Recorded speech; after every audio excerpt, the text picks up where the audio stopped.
I apologize for my voice ahead of time. So you are fortunate that I'm not the one speaking this evening. I need to go over a couple of things before we begin. And so thank you for being here. Speak Up Calvary is a ministry of Calvary Chapel Inverness. Our mission is to equip people with a biblical worldview to engage their culture. And one of the ways we do this is by hosting candidates running for political office. Thank you to all the candidates that are here this evening. We are so grateful that you're willing to run and to be a part of public service. A couple of things about the form that we have tonight. You have the opportunity to ask questions of each of the candidates. They will come up, introduce themselves, and speak a few moments about their platform. And then if you have a question, which I would encourage you, if you've not done so before, but afterward, they will stay around and love to answer your questions. But if you'd like to ask them a question, we have several ushers with microphones. Where are they? Could you raise your hand for me? We have Scott right here, Rich right here. If you have a question and you want to ask, you need to get hold of one of them. A couple of rules of engagement, if you don't mind. You have to ask a question. It's not a commentary. It's not what you think, and it has to be about something about our county. We're not interested in what's going on in Washington, D.C., who is, right? We're not interested about Tallahassee. We're wanting to know about how these candidates are going to perform their official duties if elected here in Citrus County. And I've only had to do this once, but I will cut you off if you don't ask a question. It doesn't mean that you're a bad person.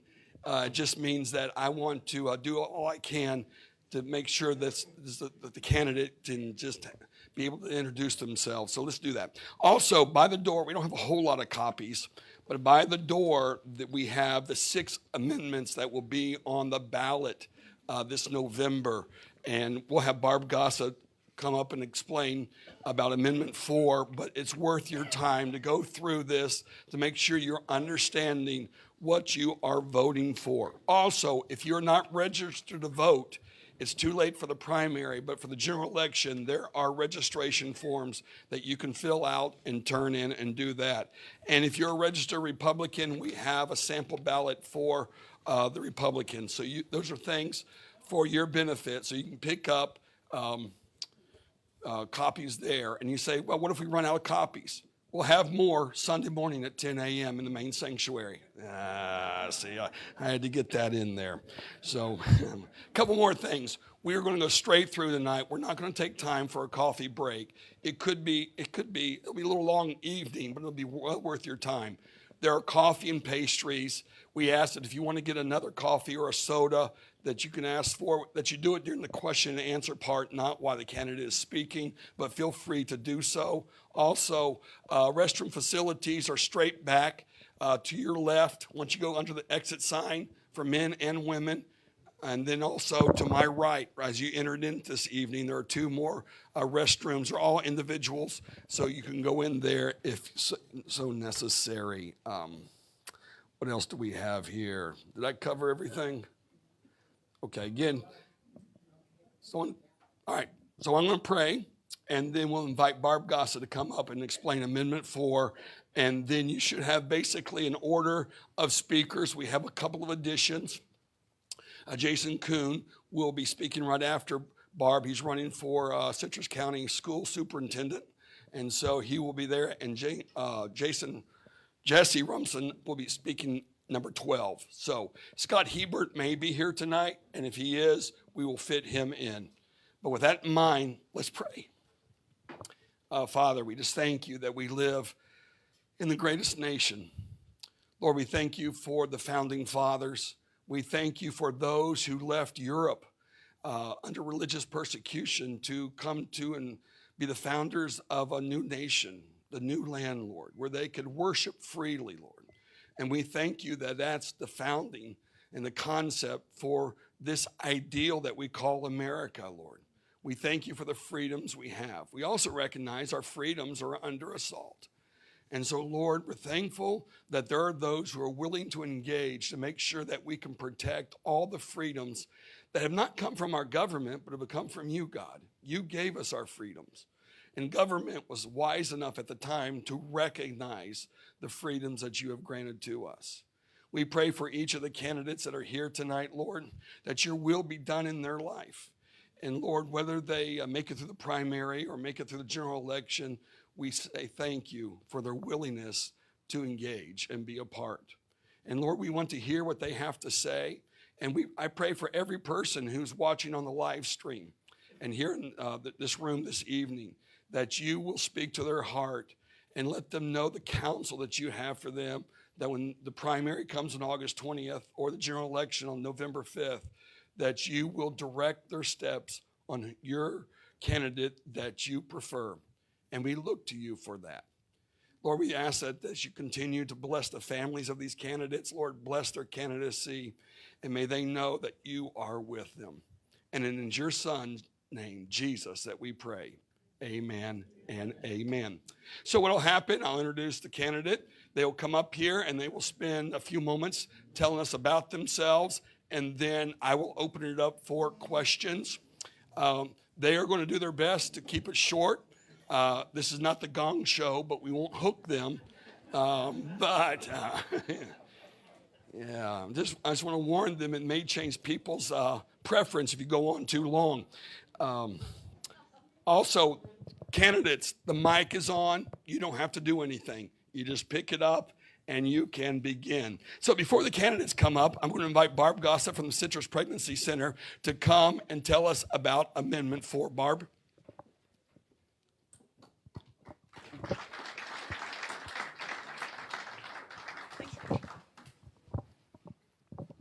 I guess the only challenge is I don't see a clock. So, hi, I'm Barb Gosa. I'm the Executive Director for Citrus Pregnancy Center. And I was asked to come and just talk a little bit about Amendment 4. I have been doing presentations all over our county at various locations and in various churches to help educate on Amendment 4. Probably have done 7. I might have another 7 coming up. But it's a 30-minute presentation. So I can't give you all the information that I have in here, but I do want to cover Amendment 4 a little bit. Amendment 4, if you don't know, is the amendment. It's the amendment to limit government interference on abortion. And the thing that's important that we know about Amendment 4 is there's 3 words in there: limit government interference. Those 3 words are critical to the people who wrote this, because in other states, those 3 words really had an impact on the Christian and the pro-life community to vote in favor of such a thing, because they didn't understand it, they were confused by it. And then I know one of my staff members is here, and he was from Ohio, and he's talked to friends in Ohio where this happened, and they regretted that they didn't understand it and that they voted incorrectly. And I have friends in Kansas where the same thing happened. So we don't want that to happen in Florida. This amendment, if it passes, is very dangerous in opening up abortion completely for all 9 months. The thing that we have to understand is we don't need this amendment. We have laws in place to protect women and to protect babies. If we don't like those laws, we have a process to elect people in to change laws. We don't need this enshrined into our Constitution of our state. And I'm going to hit 3 categories of people tonight. So if you're a pro-life person and you support helping women continue their pregnancies and either choosing to parent or choosing to make an adoption plan, pro-life people need to understand it's very important to vote no on Amendment 4, to not be fooled, to not be swayed by the terminology in there, because that's the intent. So that's the pro-life group.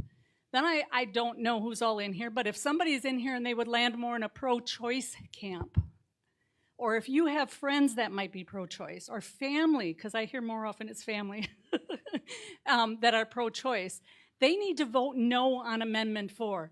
And here's why they need to vote no. In the summary it says, no law shall prohibit, delay, restrict abortion in any way. What that means if this passes is our existing laws will be at risk to be done and wiped off the books. So there will be no 24-hour waiting period. There will be no laws in place on the abortion providers to keep things safe and to keep things in a healthy way. All of these laws that have for years been put on the books in Florida to provide those protections to women are at risk of being wiped out. So even if somebody's pro-choice, I'm going to say the same things. They need to vote no. The biggest people group I want to address right now is the people that are apathetic to this issue. In reality, when people hear the word abortion, they tend to turn off. A lot of majority, I don't think this room as much, but the majority of the average voters out there are just done. They've been hearing it for 50 years. They thought when Roe versus Wade was overturned that, well, even if I didn't like that, at least I don't have to hear about it anymore. And here we are in Florida doing it again, and people are zoning out. And they're going to get in the vote, and they're in the booth, or they're going to get their ballot, and they're not going to know how to vote because they won't educate themselves. So even for that large group of people that would be considered apathetic to the abortion issue, I'm going to say vote no. Okay? Because, again, we don't need this in our state. In Florida, we've already become known as the abortion vacation destination. So you need an abortion and you can't get it in Georgia where you live because their laws are stricter than Florida. Go down to a theme park, have a good time, get your abortion, come back, nobody has to know. That's something that's been going on and rising since 2022 for the state of Florida. In 2023, we had 84,000 abortions in our state. 84,000 babies died. Now, there's a lot of play out there. Well, what about the woman who was raped? What about this? What about that? Our laws accommodate difficult situations. This does not change anything to help women that may have been raped or incest or any of that. So Amendment 4 is very dangerous. This is a do no harm flyer. I have them back at the table in the back there. If somebody wants some of these, just stop back by me and get them. We also have yard signs. I have 3, so I don't have very many yet. So if somebody wants one of those signs, because he's holding it up, it's just a vote no on 4 sign. If somebody wants one of those signs, just one, please, because I only have 3, so that would be good. But I also put a plug in for the Pregnancy Center, because I love it. At the Pregnancy Center, we are being attacked and being restricted from women finding us on the internet and through social media, so we're trying to get around that. One of the things we do is to make sure people know we're here in our community. So I have free t-shirts back there.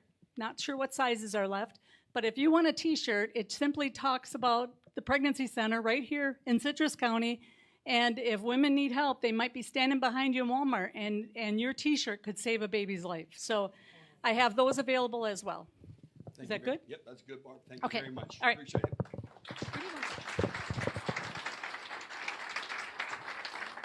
If she runs out of flyers, we have some, and when can you get them from us? Sunday at 10 o'clock. So I want to invite Jason Kuhn, who's a candidate for school board superintendent. Give him a hand as he comes. Day. So we're getting here to the end. But putting that aside, I just want to tell you a little bit about myself again, where I come from, what I stand for, what where my values come from. I grew up from a farm community in Lake City, Florida. My grandfather was in World War II. He fought in the Battle of the Bulge, a prisoner of war in Belgium for 30 to 60 days. Came back missing his middle finger and would never tell a single soul about it, not even his wife, my grandmother. We would ask her, she didn't. He would not talk about it. But he was a farmer after he got back from the war, a 2-time Purple Heart recipient. So he had a lot of grit in his life, and that's what I grew up learning about. My weekends were spent picking weeds out of a quarter-mile peanut row and cropping tobacco and throwing hay and tossing watermelons from a young kid all the way till it was time to get a different job. Because I was traveling an hour and a half to go to that farm and do that work. Now it's a pine tree farm, so we do those things. I am your hometown candidate. I've spent my life here in Citrus County since I was in the 7th grade. I've spent my entire career in Citrus County schools. I've been an administrator in our school system for over 19 years, going on 20. And that's what I feel makes me your most relevant candidate to be your superintendent. because I'm dealing with the problems that a superintendent should be dealing with and fighting for when they go to Tallahassee. I'm seeing it firsthand. I'm not going to a meeting to learn about it. I'm not asking people, hey, tell me about what's going on here. I'm seeing these problems in our largest high school. We're going to start at Lecanto High School here tomorrow morning with 1,830 kids. That's by largest. That's about almost 500 more kids than than Citrus High, and then Chris River has a little bit less than that. But we're talking. I'm in the trenches, and I hate using that cliche, but that's what it is. I'm dealing with the laws that come down. I think I could interpret those and approach those statutes and laws a little bit differently than we have over the past. I think I told you this last time. We have 67 counties in the state of Florida, and we're all ran by the same three things. Every county is ran by a law, a statute, and a policy. But yet every single county in Florida does it differently. That's because that superintendent defines it, approaches it, and solves it a different way. And that's what I bring to the table because I've been in this field for this long right here. I've been a middle school principal, a middle school assistant principal, a high school principal going on my 9th year. This is my 27th year in the county. My main platform here is I want to put kids to work. I want them to be ready to enter the workplace right out of high school so they can earn a living for themselves. We're going to send kids to college. We know how to do that. But we don't do a good enough job of having kids being ready to know how to take the skills that they've learned from all these academies and these certifications that we offer and go get the job. I want to create a somewhat career resource center right in the district office that helps our students get those jobs. I have it at Lecanto High School. It's very successful. We put kids to work. We've hired 11 kids on a lunch break to go work for Culver's for them to make money. They weren't going to make a living at that, but they got a job. I started a welding program at Lecanto High School 2 years ago. I secured a $200,000 grant. I'll be dang if the rest of the district isn't now starting welding the same way. And I did that so that students would have a relevant field to do hands-on work so they wouldn't take classes that didn't matter to them. That is the knowledge that I bring to the table, and I know I can put together a team of leaders in our district to get us back to where we want to be as a top 10 school district in the state of Florida. And I would greatly appreciate your vote on August 20th or any time between now and then. Thank you, Jason. Also, each candidate, please let us know whether or not you want to answer questions from the stage or just as you mingle. Jason, you take a few questions? I'll take a few. All right. All right. We have right here, and then Scott, if you could go back there. Thank you. Yeah, should be on. Okay, Harmony SEL and CRT were both indoctrination programs. They're no longer used in the school system. What are you going to do to recognize these future programs that the indoctrinators are going to come up with and put a stop to them before they're started? That's a great question. And I think what we have to do a better job of, John, is we have to make sure that we know exactly what those catchphrases are that are in SEL and CRT that they're trying to put into some of our textbook series. Just because they're vetted by the state of Florida doesn't mean that we can't still double check to make sure that it's right for our students. And that gives me, the superintendent, some more knowledge to go back to Tallahassee and say, why is this in here? What is it doing? We have a governor that will back that initiative. But we need to make sure that we're doing our due diligence to catch those pieces of curriculum that may not have been caught when they were vetted the first time. We catch them, and then we do something about it. Okay, I saw here. Yeah. Scott, you want to go? Thank you.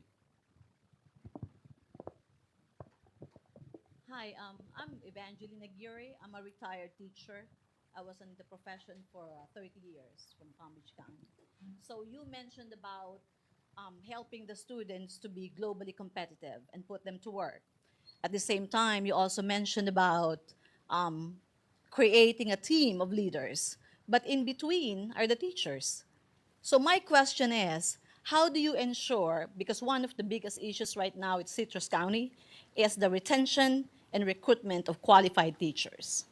I'm so glad you asked me that. But who delivers are the teachers? So how do you ensure that we place qualified teachers in the classroom? Thank you. Thank you. You gave me some airtime to add to my last speech here. Thank you. So the first thing that I said to my staff on when we came back here a week ago. I told them, I am your defense attorney, and I will defend you until I can't. So let's make sure that we get it right. And what I mean by that is there's a lot of statutes and laws that benefit the students, and we need to do a better job of protecting our teachers. They are always under investigation for the least little thing, and when that happens, that's the first thing that they run off, and they'll just get another career because they're under fire all the time. Teachers don't leave when they're being successful. So the first thing that we have to do is make sure we're working with teachers so they feel worthy. They feel success. They feel like they have a reason to be there. When teachers are backed up against the wall and they feel like several different people are coming at 10 different ways, that's when they want to run and go to something else. Successful teachers don't leave. Successful teachers stay in the building. So when I'm talking about creating a team of leaders, I'm talking about a team of leaders that know what instructional leadership looks like in the classroom in a school, and then they can go work with that principal and that leadership team to make sure that that staff feels valued and they don't want to leave. Thank you. We have time for one more question. Anybody?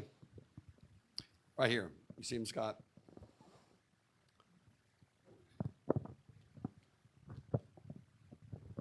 Do you have any policies to support homeschoolers?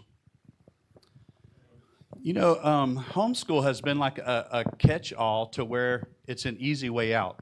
And I feel like it's time for us to bring some people to the table to figure out how are homeschools getting the quality education that the kids that are in the building are getting. Right now, if a student wants to drop out of school, they go home ed. And then mom or dad might be the teacher of that student, getting them through the process. But that could be quality. Most times it's not, because when we see kids come back to brick and mortar school from a home ed, they're so far behind that we're struggling to catch them up. So we are, right now, there's over 16, now this is an old number, so I know it's much higher than this, but the last number that I had, over 1,600 home ed kids in Citrus County schools right now that are at home. That means at any given time, those 1,600 could come back into our brick and mortar, and then we're going to have to educate them, whether they're ready or not, because that's what they're going to come back to us as. So that is a great point. It's something that we have to look at, because it's the easiest way for a kid to drop out of school, and we don't want them to be dropouts. We want to retain them and at least get them to WTC so that they can acquire a skill that they can then go on and make a living eventually, rather than be a high school dropout. Jason, I have a question for you. Is this a primary or is this the general election for you? We are over in the primary, so August 20th it will be decided. Thank you very much. You got it. All right, thank you, Jason. God bless, buddy. Thank you. David Vincent's coming. He's running for Citrus County Sheriff, and also, if I'm right, this is also, you're done after August 20th. Am I right? 8 more days. All right. Give David a hand as he comes up.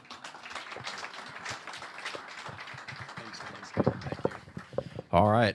I'm like Jason. I feel like I was just here. We're right here at the end. This is all becoming a blur. I can't remember if I was coming or going, what direction, but I do know it's 8 more days. 8 more days. So just say thanks to Calvary for this another opportunity. We're right here. I think this is, for us that are over in the primary, this is the last one. This is our last speaking until next Tuesday, so we're excited about that. So I see a lot of familiar faces, so I'm just going to give you a short synopsis of Dave Vincent in the last 31 years of my professional career here in Citrus County. I'm a Florida native, and I know those are rare these days, but I grew up in Pinellas County. I moved here in 1992 to attend the police academy at Withlacoochee Technical Institute. Back then, it wasn't college. So, moved up here with my now wife of 30. We just passed our 30th wedding anniversary. She's usually here with me, but she told me, she goes, if I do not stay home and do laundry, we are not going to have anything to wear this week. So.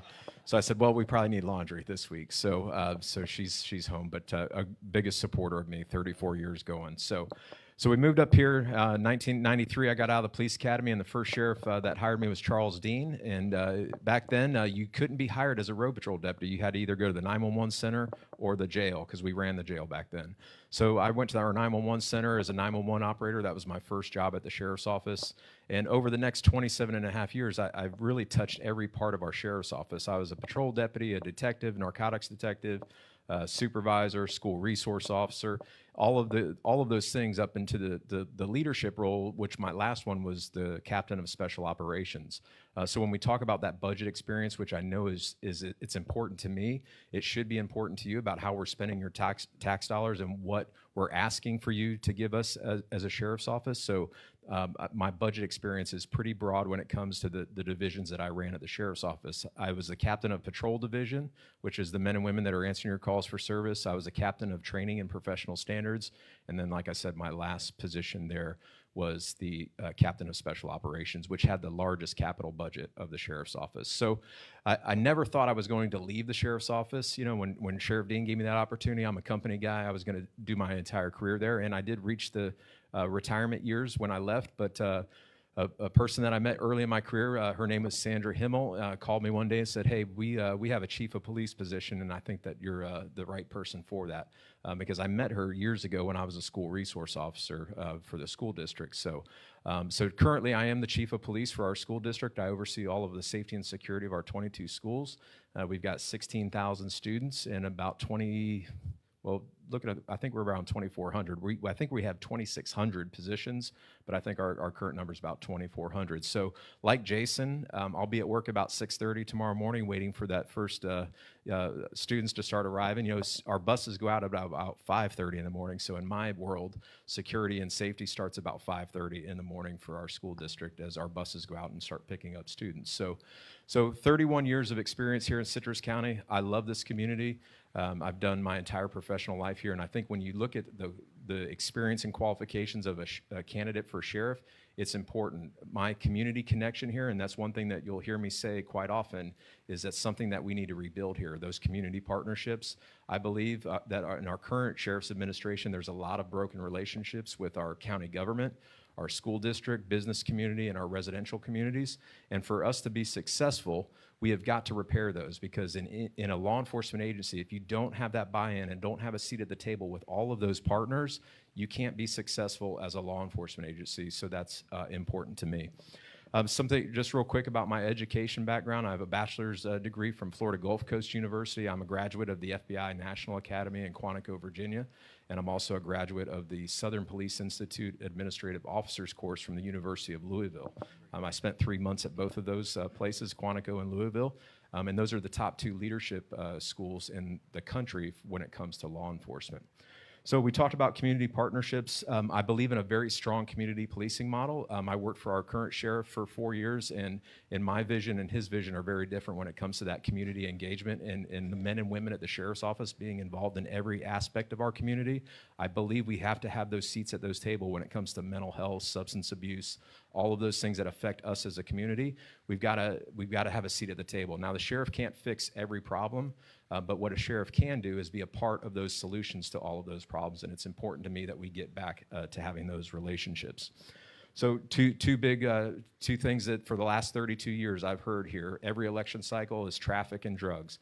I can tell you right now we are not doing a good job with traffic enforcement.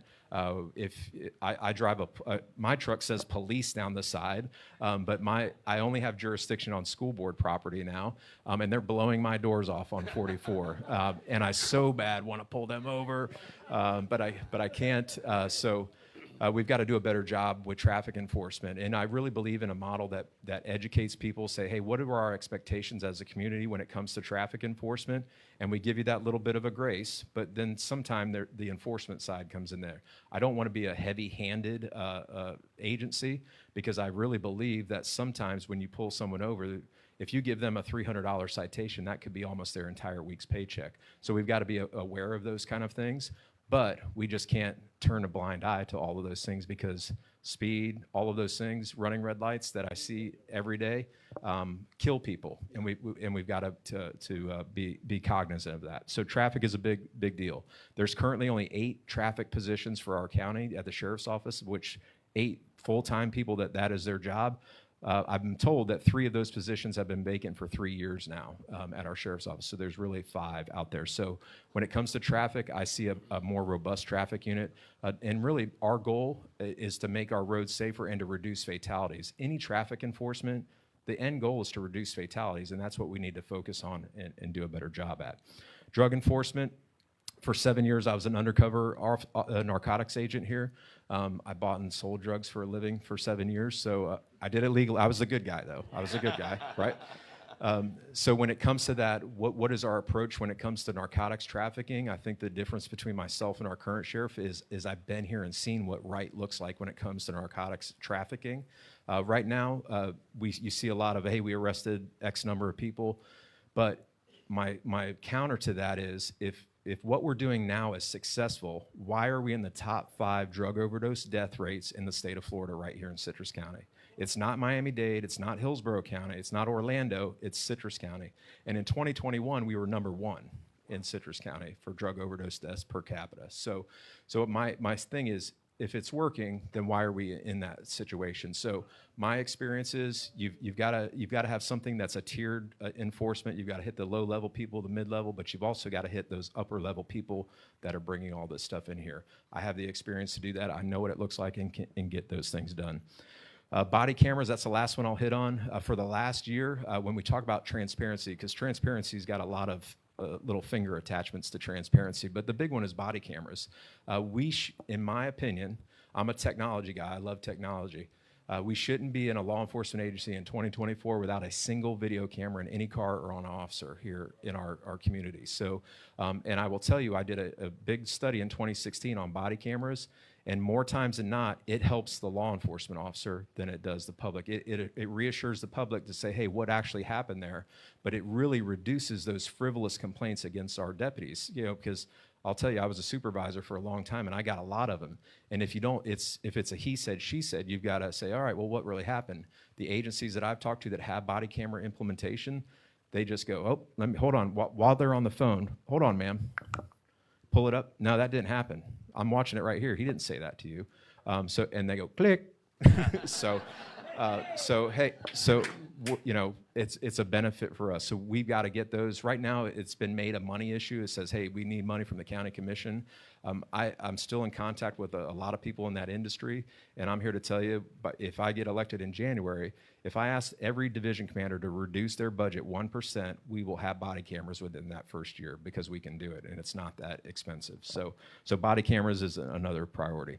So I'm going to wrap that up. I know I don't want to get the hook from Kevin, but I'll leave you with this. I've been serving you here for the last 31 years. And if you believe that we need to have a sheriff's office that's more fiscal conservative, is more transparent and connected to our community, I would encourage you to vote for me, David Vincent, on August 20th or in the next few days, early voting. So, and I appreciate the time. All right, thank you. Yeah. And if you any questions? Sure. All right, just 2 things. We'll have time for 2 questions. If you have a question, just raise your hand, and the usher will come to you. David's running against an incumbent. I do need to point out, we did not ask any of the incumbents to come because we want you, the citizens, to do your due diligence. We're not saying anything bad about them, or we're approving of David, not approving of the sheriff. We're just saying they have a record, they have a public record, but we want our candidates who are challenging them to have an opportunity to be made known. Questions? Right here. Yes, would you consider taking the jail back, and if you did, what would be the benefit of the county? Man, that's a great question.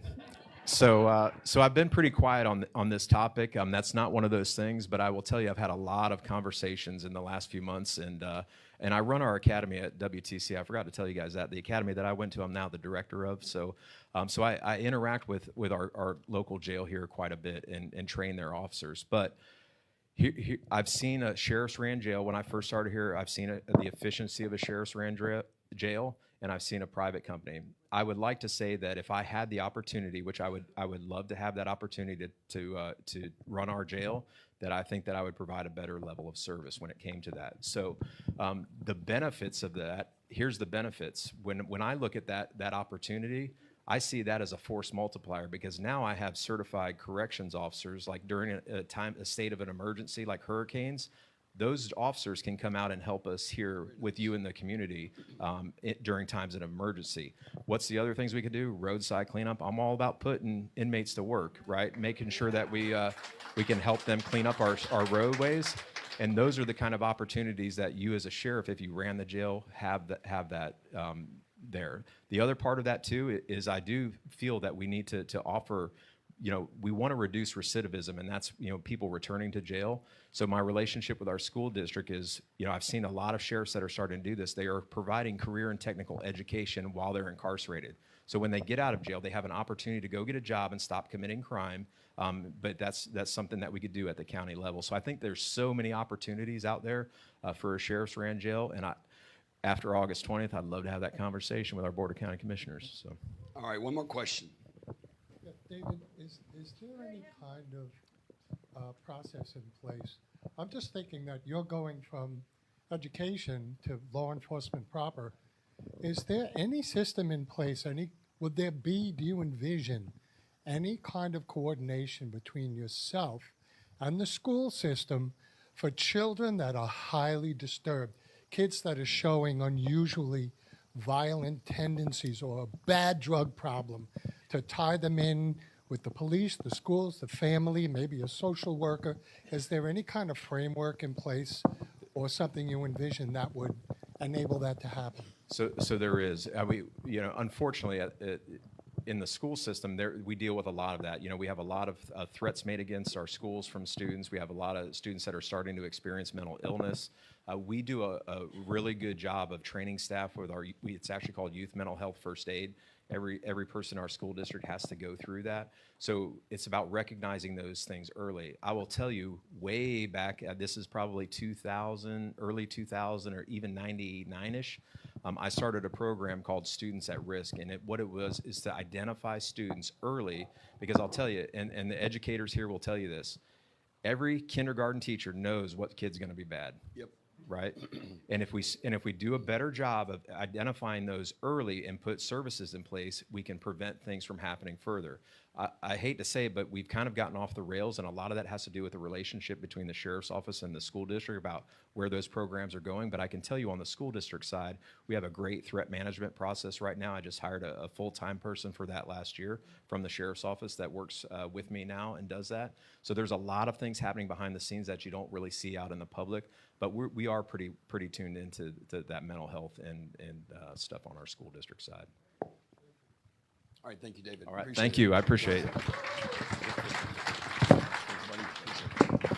All right, let's give a warm welcome to Janet Barrick, who's running for county commissioner. I usually don't bring a piece of paper, but I had a couple things I didn't want to forget. Some of you know me, some of you don't. My name is Janet A. Barrick. I have lived in Citrus Springs since 2010, but I've lived in Citrus County since 2006, and I've been visiting Citrus County since 1979, and my in-laws bought a house in 1970 because they were one of the first in Beverly Hills.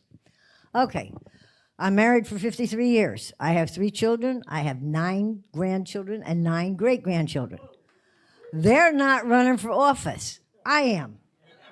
Okay? Since I have moved to Citrus County, I have been involved in many, many things. I was a teacher at Dunellen for 3 years, math, favorite subject, middle school, better grades. Then I taught at the Juvenile Detention Center at Cypress Creek for 18 months, math and science. So I have been there when he talks about, where the people come from. Okay, now, County Commissioner, I have been going to meetings since 2010, and I go almost every 2 weeks like clockwork. I read the agenda, I read the backups, and I go in and I ask questions. Why aren't you doing this? Why are you doing that? If they're doing something good, I do say, so-and-so did a good job, and I think they need to know they're doing a good job. Or if they're not, I'm there to say something. Okay, now, not just County Commissioner. I am also running for State Committee Woman for the Republican Party in Citrus County. The committee woman's job is just the same as the committee man. You go to the quarterly meetings, which go on a Friday and a Saturday, and you sit through 7 to 8 seminars, an hour each on Friday, and at least 3 to 4 on Saturday. You take notes. Okay. You bring all the information back to the to the Republican Party in Citrus County, and you explain it to the REC members. Okay, if the county has some things that they want taken to the state, you take it to the state level because you are the representative. There's one man, one woman. Those are the only liaison people that have privileges to talk and to vote on the state level for the Republican Party. It does not interfere with being a commissioner, whatever. Okay, so I'm president of Nature Coast Republican Club, and I wanted to thank Barb for being here. She came to Nature Coast Republican and spoke with us, and that's one of the things I liked about. She was excellent. We need to do something. The pregnancy center is a wonderful place, and I was glad to see her here today. Okay, now, Board of County Commissioners. Well, they also have 501 times certain meetings, which means at 5 o'clock or 5:01, the PDC sends over projects that they've been approving or not approving and telling why. I also attend PDC meetings. The other week, I went to the one with the crossings. The crossings is a project of 400 houses, 300 houses that are built together like townhouses, and 300 apartment buildings. Okay, so it's 1,000 units total. And they're proposing 6 to 8 houses per acre. That's 26 feet if they do 8. How many people here came from up north from a city? You know, those 3-story, 25-foot wide houses with a 2-foot wide. Is that what we want in Citrus County? Well, the PDC approved it, and now it has to go to the BOCC to get the final stamp of approval. Dixie Hollins, who has lived in this county all his life, okay? He was on the original PDC planning committee. He got up and he said, when we came up with the land uses for this county, and they put all the different land uses on the map, it was designated 4.1 houses per acre for that section that they want to change to the 8. Okay? And they didn't even listen to Dixie. Across the street from where they're going to do this is the quarry. Maybe half a mile down the street from this is the traffic light to turn on to the Canto Educational, okay, to move into the educational complex. Okay, they're proposing 3 entrances, one for the houses, one that would go to the townhouses. Then there's in front of that, they're going to have stores. Then they're going to have this third entrance, which is going to take you to the townhouses and the apartments. And then they're also going to have stores over here on the other side of that. So if you think you got 1,000 houses going in over a 10-year period, because they're going to build it out in 10 years, that's what they said. And they're going to be 1 to 2 cars per. You got 3 exits right there onto 491. Okay, so I am watching this because this is not what Citrus County, at least from what I'm understanding, this is not what the residents want. We want to keep part of, if not all of, nature and Nature Coast. Okay, besides being president for the Nature Coast Republican Club, I was also president for Citrus County Council, and they no longer exist. Groups like this would send representatives to the monthly meetings, and we had different people came and talked to us about what was going on in the county. It was a wonderful organization because your organization would send 2 representatives, this organization, but that disbanded. Okay, I have also been the president for Citrus Springs Civic Association. Prior to being Citrus Springs president, I was the secretary. So having been a secretary for the Citrus Springs Civic Association for 8 years, I know how to take notes. I know how to do a good job and get back. So when it comes to state committee woman, I should be able to take notes without any problem and bring back stuff to our locals. So doing the 2 jobs, they do not overlap. They are 2 separate things, but they are easy to handle. I'm not the only one in the state that is running for the 2 positions. Okay, in Marion County, one of the commissioners is a state committee woman. And it is not against the state rules to do both positions at the same time. So I want you to understand, I can handle the 2 jobs. Now, for the REC, I volunteer for a lot of things. I am one of the 4 people that is in charge of the flea market. Flea market is every Saturday and Sunday. We open at 9, we're there till 2. In the colder weather, we're there till 3. It gives the candidates an opportunity to come meet the people.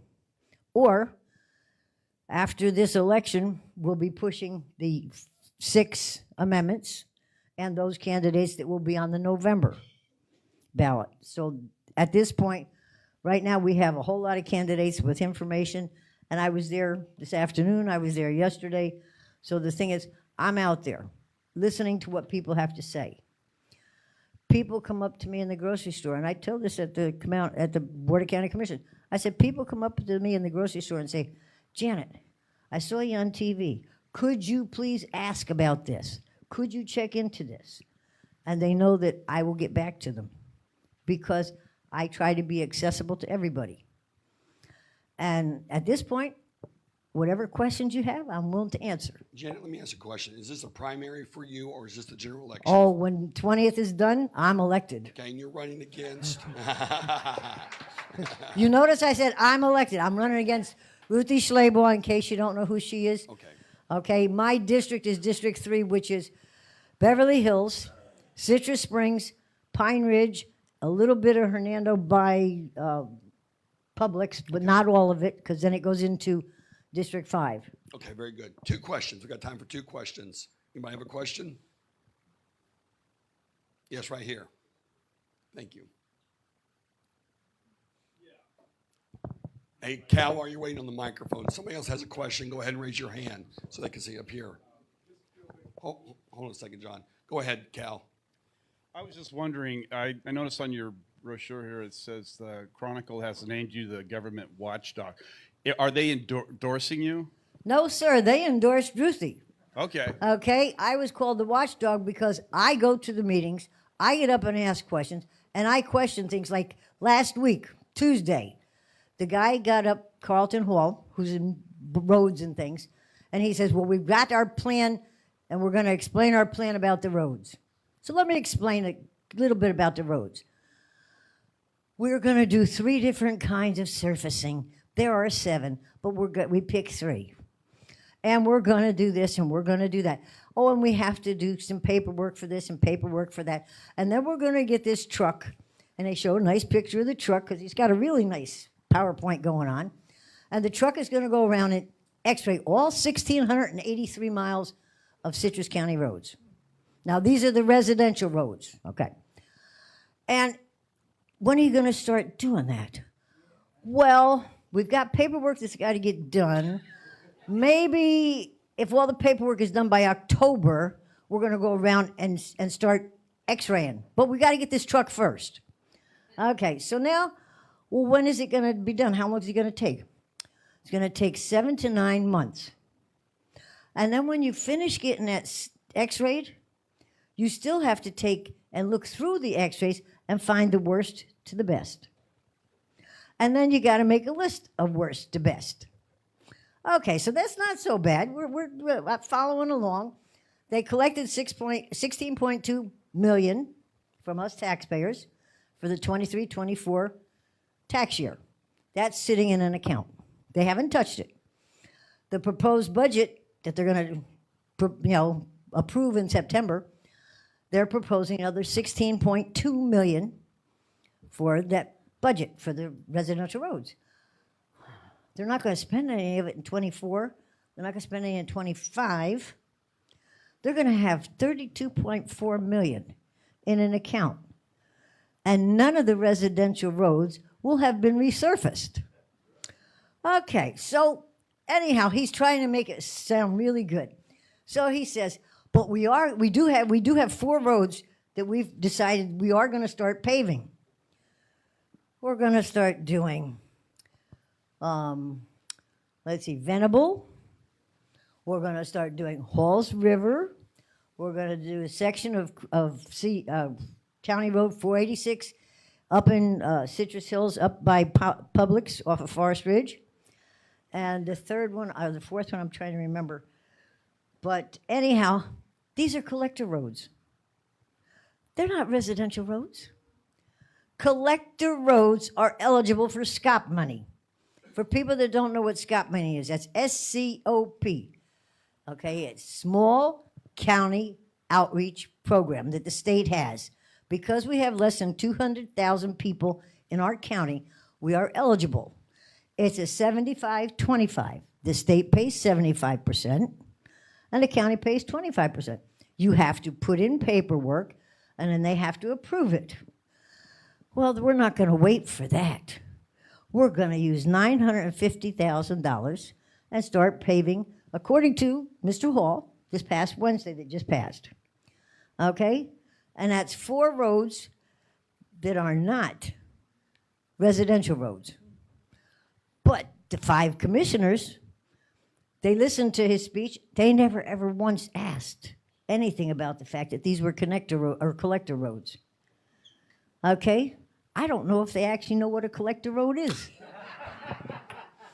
I mean, Rebecca Bays asked, can we have a list of all of the SCOP-eligible roads? Well, those are collector roads. She's been a commissioner 4 years, back 8 years ago, and now she's been a commissioner. This is her 2nd year of this 4-year stint. To me, I actually know what they're talking about. So, to me, I feel that I am qualified for this job. I do my homework, I go to the meetings, and I will be working for the citizens, not for me, for the citizens. Thank you. Yeah, John, one more question, John. I just had a quick, because you mentioned the boundaries of the district, but here in Citrus County, everybody can vote for your position, whether they live in Floral City or Inverness or anywhere else. So all right, thank you, John. All right, give Janet a hand. Thank you very much. Also running for county commissioner, and he can correct me if I'm wrong, Curtis Bryant, you're running against Commissioner Kennard. Correct. Is that correct? All right, thank you. Is this also a general election for you? Yes. Okay. So August 20th, I am done. All right. And I can go back home and relax a little bit. So my name is Curtis Bryant. I also go by CJ, so if you guys see that on the ballot, it's not 2 different people, it's the same person. I grew up as a junior, so everyone called me CJ growing up, and a lot of my friends were confused when they saw the ballot and didn't realize I was also Curtis. So they asked me about that. So we put both on the ballot. So a little bit about me. I came to Citrus County in 1991. It was not by choice. I was given to my grandparents and my brother and I by the state of Connecticut, who took us away from our parents for home life issues. And we moved down to Citrus County with my grandparents.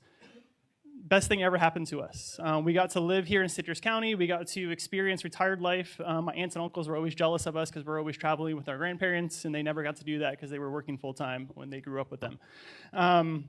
But doing that, I got to experience a lot of things and see a lot of things growing up. I attended Citrus County schools from 1991 on. I was in the Boy Scouts. I earned the Eagle Scout Merit Badge. So I grew up serving Citrus County, picking up roadways, doing public service as a teen.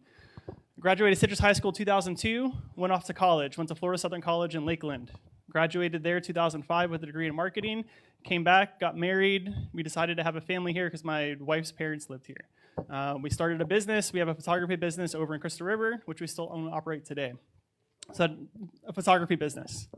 So I used my degree in marketing to create a business, came back to Citrus County, and we have 3 kids that attend schools here and live in the county as well. So why am I running for this position? Why am I giving up? We do a lot of traveling with our photography. We go different places. So why would I sacrifice that to come to Citrus County and do this and serve Citrus County? Number one, I feel that we're losing the county that we all came to love and enjoy. Drive through anywhere in Citrus County, the growth is here. We've talked about it forever. We've never really had a plan for that, and now we're just seeing growth everywhere for that. So getting into this race, I wanted to make sure that we preserve Citrus County, we keep it the nature coast. My first decision in this, I told my campaign manager, I'm not taking developer money. Not that it's illegal, not that it's wrong or anything like that. I just felt that it's a conflict of interest if I'm elected as commissioner to sit on a board, hear projects from developers, vote on their projects when they've donated 1,000, 2,000, 10,000, whatever to my campaign. I'm all for transparency, and I just feel that that creates conflict of interest. It's not transparent, and then the citizens can look at it and be like, oh, you approved their project because you took money. So I wanted to eliminate from that from the start and not take those campaign contributions for that. One of the things that we're seeing here in Citrus County is we're seeing a lot of larger developments. Now, I'm not anti-growth. I feel that people have property rights. If they buy a piece of property, they should be able to put on it what they're allowed to do on it, on that piece of land, whether it's commercial, whether it's housing, whatever it's zoned for. What we're seeing come to the board is large developments that go above and beyond that. Janet talked about it a little bit earlier. They're coming here, it's zoned for 4 units per acre. They're putting 8 units per acre. And the board is largely approving that. Over the years, I think I've counted 10, 12, something like that, projects that were denied. Over 200 projects have been approved. So a lot of the growth that you guys see here isn't even touching the surface of what has already been approved. I believe there's 11,000 houses that have already been approved that haven't been started yet. And now you've got September coming up is 7,500 houses for the Tuscany thing, 1,000 houses for what you just mentioned. You've got houses that are coming online, Central Ridge, 950 houses over at Rock Crusher, which are coming online starting this cycle. So I feel that we're losing the Citrus County we came to love and enjoy, so I want to make sure that we protect that. Another thing that we're seeing is we're seeing variances.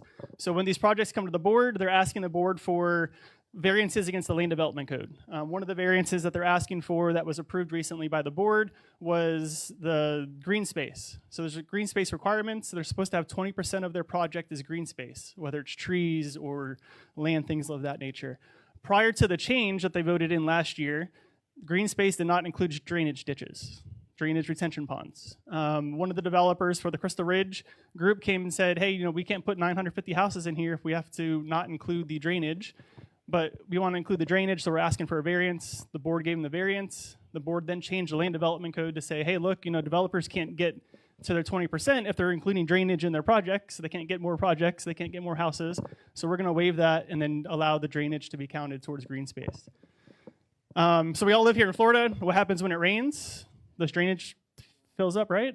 Now they can't use that as a recreation that they had planned to do. So we need to make sure that we're protecting the green space here in Citrus County. Someone asked me what my vision for, if I was looking 50 years down the road, what my vision for Citrus County to look like. I look at it as Central Park in New York.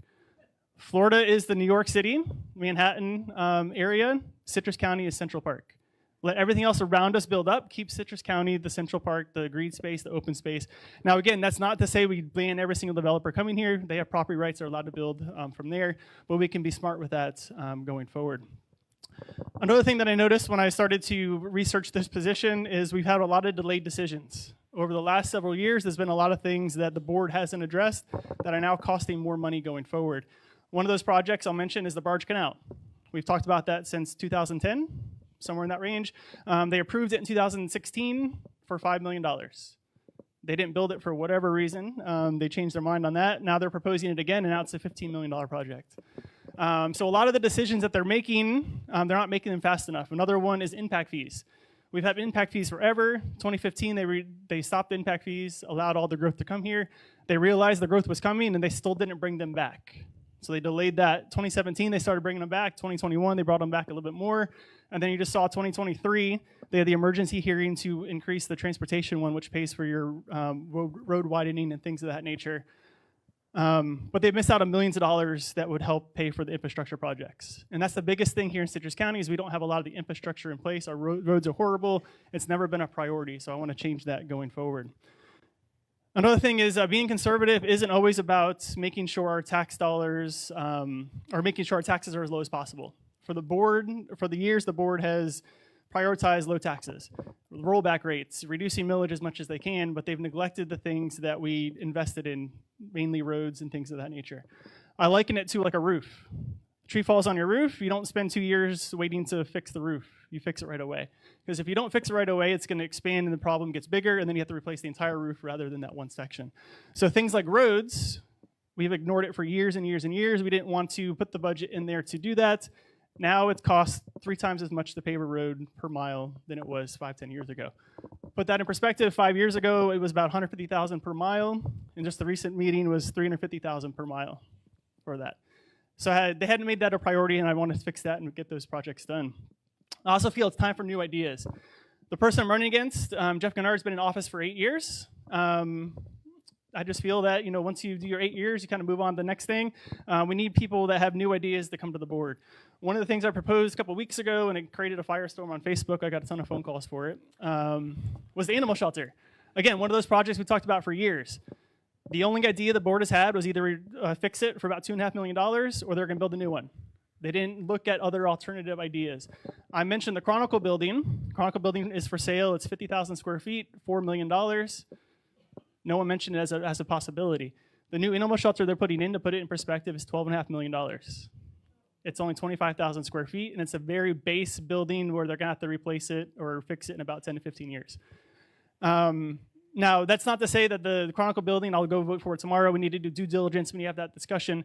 But again, one of those things is we need to have those discussions. We need to have people that present alternative options. Now, whether it works or not, it's a different conversation. We need to run the numbers and things of that nature. But no one even considered that. There's another property, the Cavallo, down the street from where the shelter is going to be. So there's a bunch of different opportunities there for new ideas. One thing I will tell people is I don't have the answer to every single thing. If I don't know the answer, I will research it. I am one of those people that will research everything. So if you guys come with me with a question, if I don't know the answer, I'm not going to give you just some answer to satisfy you.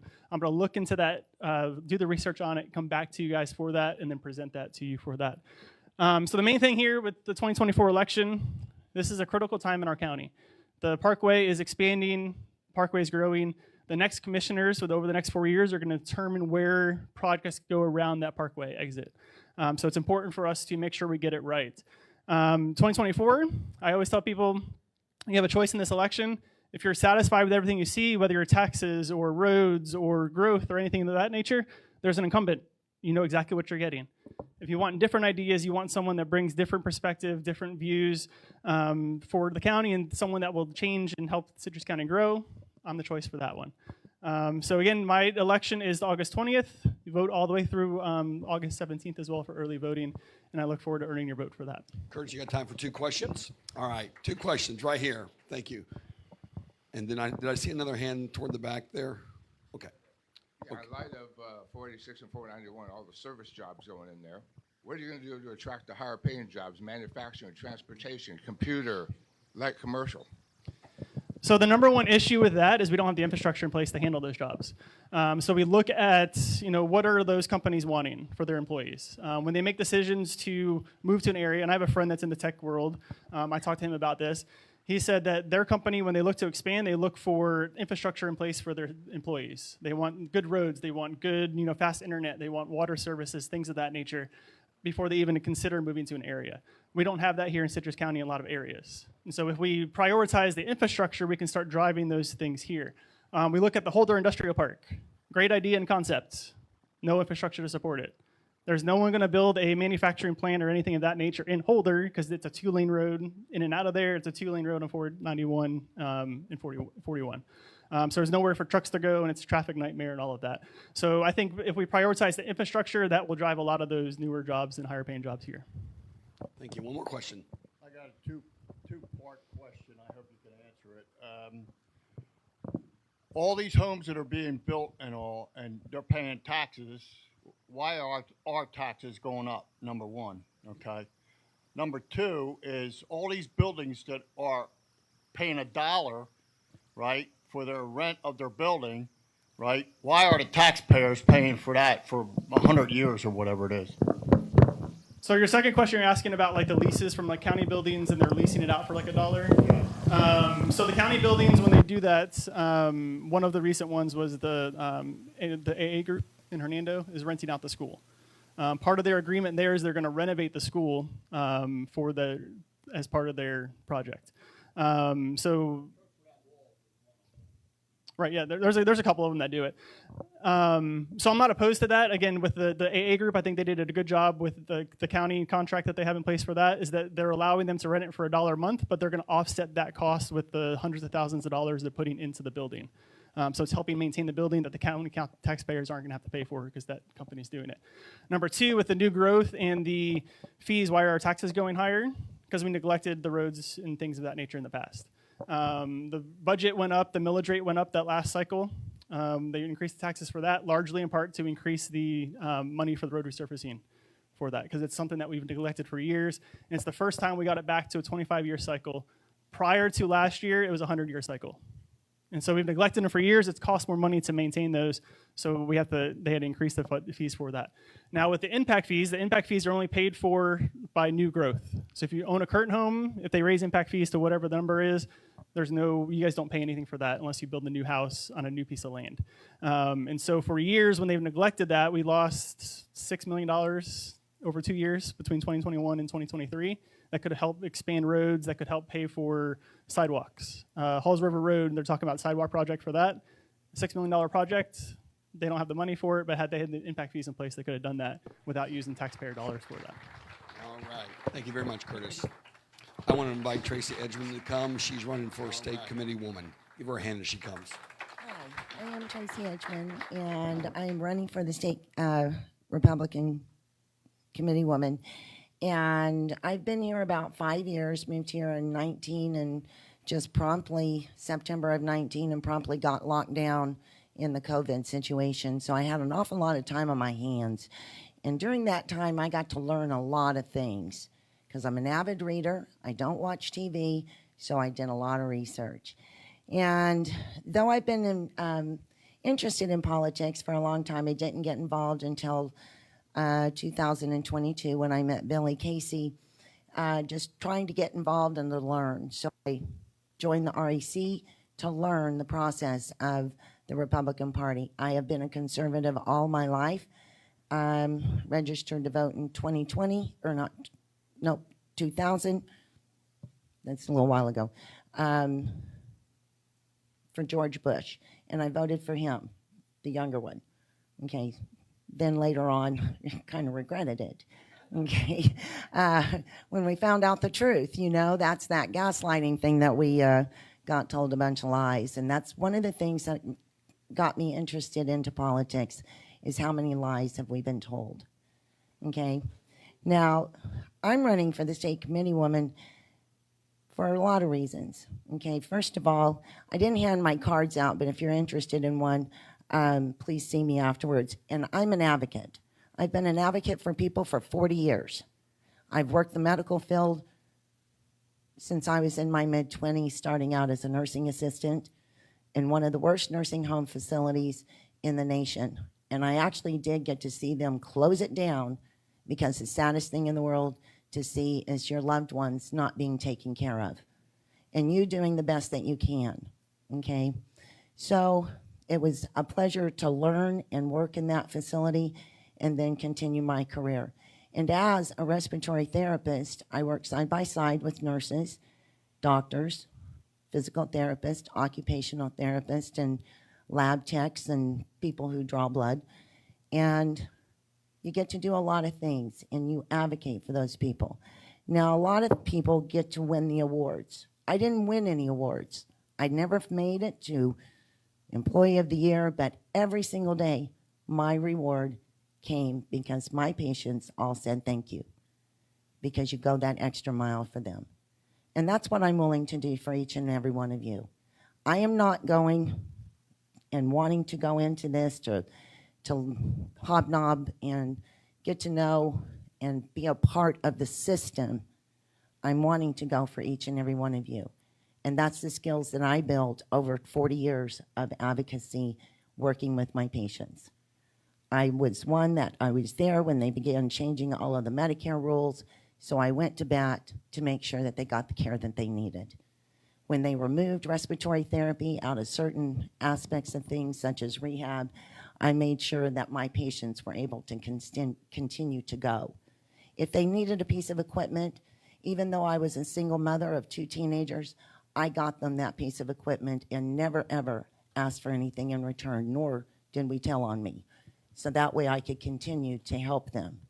When I ran a pulmonary rehab program, I made sure my patients that were not able to come when Obamacare kicked in and the insurance kept changing on them, every single month they were having to look for new ones, I actually helped them to be able to come, and however I had to do it. So I'm an advocate for each one of you. So one of my visions here in the REC, that gives you a little bit of my history. I've been to 7 of the RPOF meetings and the committees, and I've sat on these. And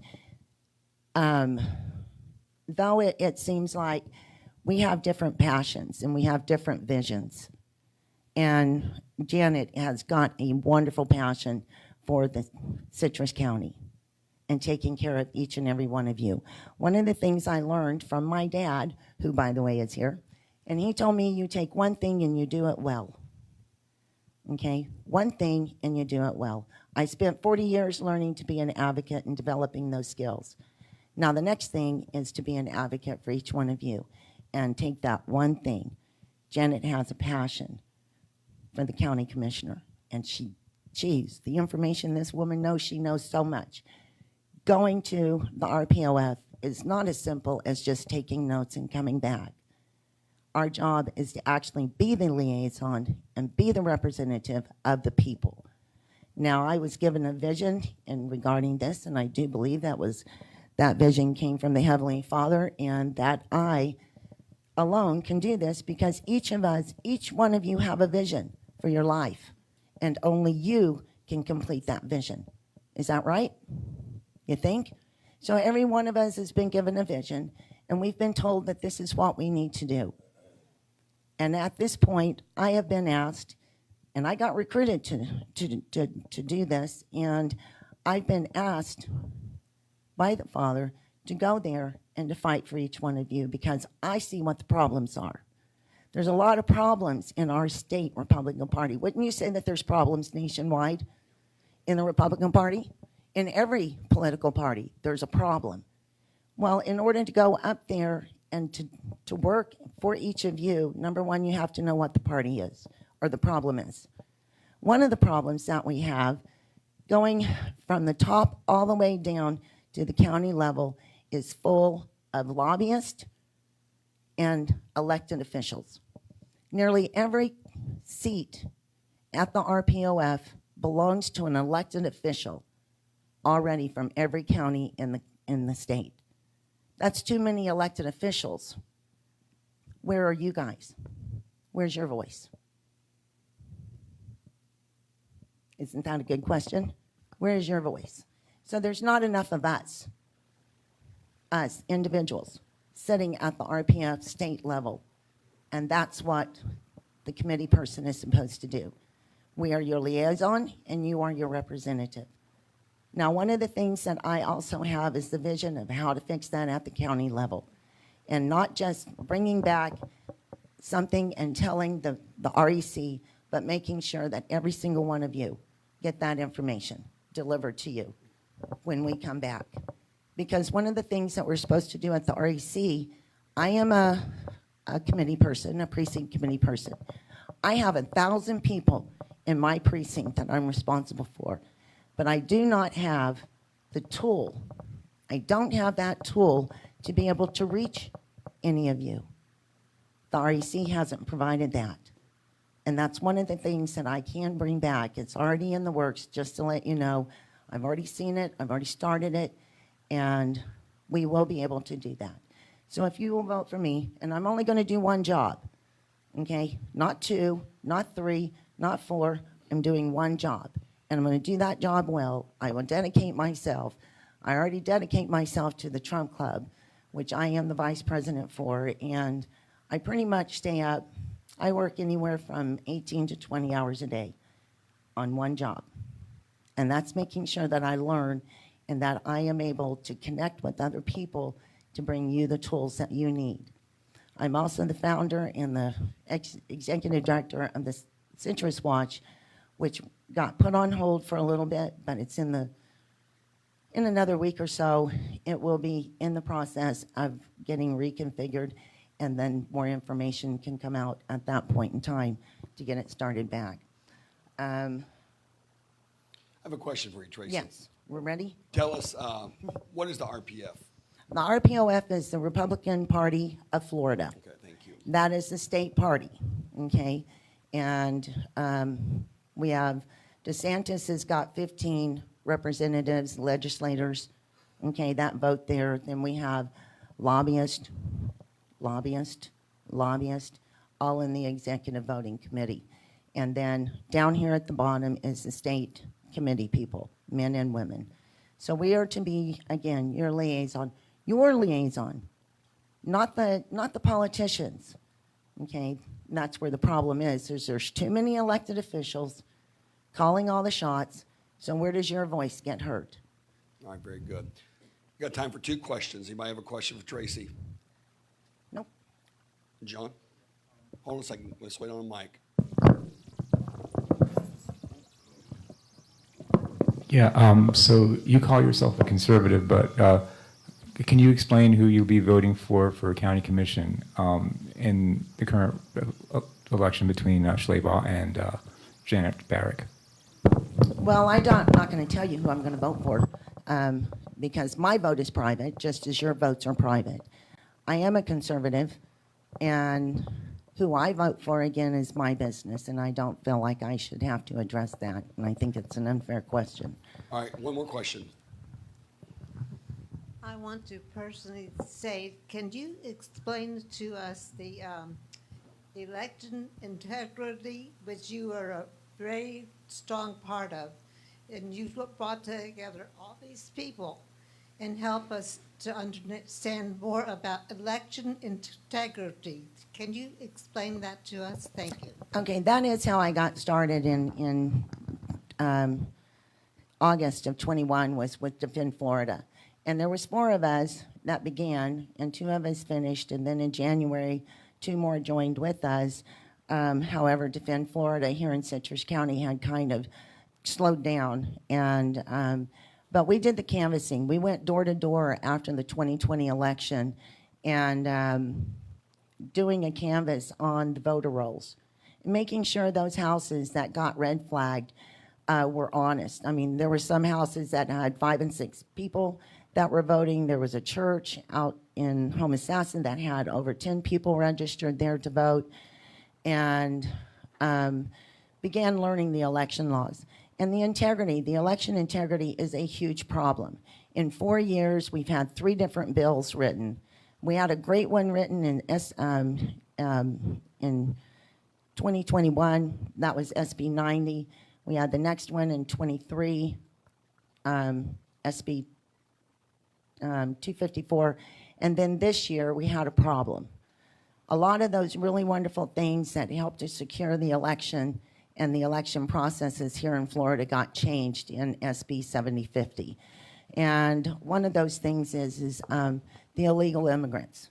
We've got thousands and thousands of illegal immigrants coming in at the port of call and down south, and they get a packet. And in that packet, they get a voter registration card. And we can't do anything about it at this point in time. Once an illegal alien actually votes, and it's on the voter roll, we can't remove them. So we've got a lot of work to do. And this, early this spring, we didn't get any election integrity bills into the Senate this year. But however, I was assured today that there's going to be a change of guard as far as being able to carry the election integrity bills from the representatives, House of Representatives, over to the Senate is going to be changing, that we should be seeing going back and doing progress and making progress to ensure our election integrity starting in the spring session. Thank you very much, Tracy. Very good. God bless. Invite anyone you like. Ken Freak. Freak. All right. Going up for the school board member. Give him a hand as he comes. Thank you so much, Kevin. And thank you guys for coming out on a Sunday night.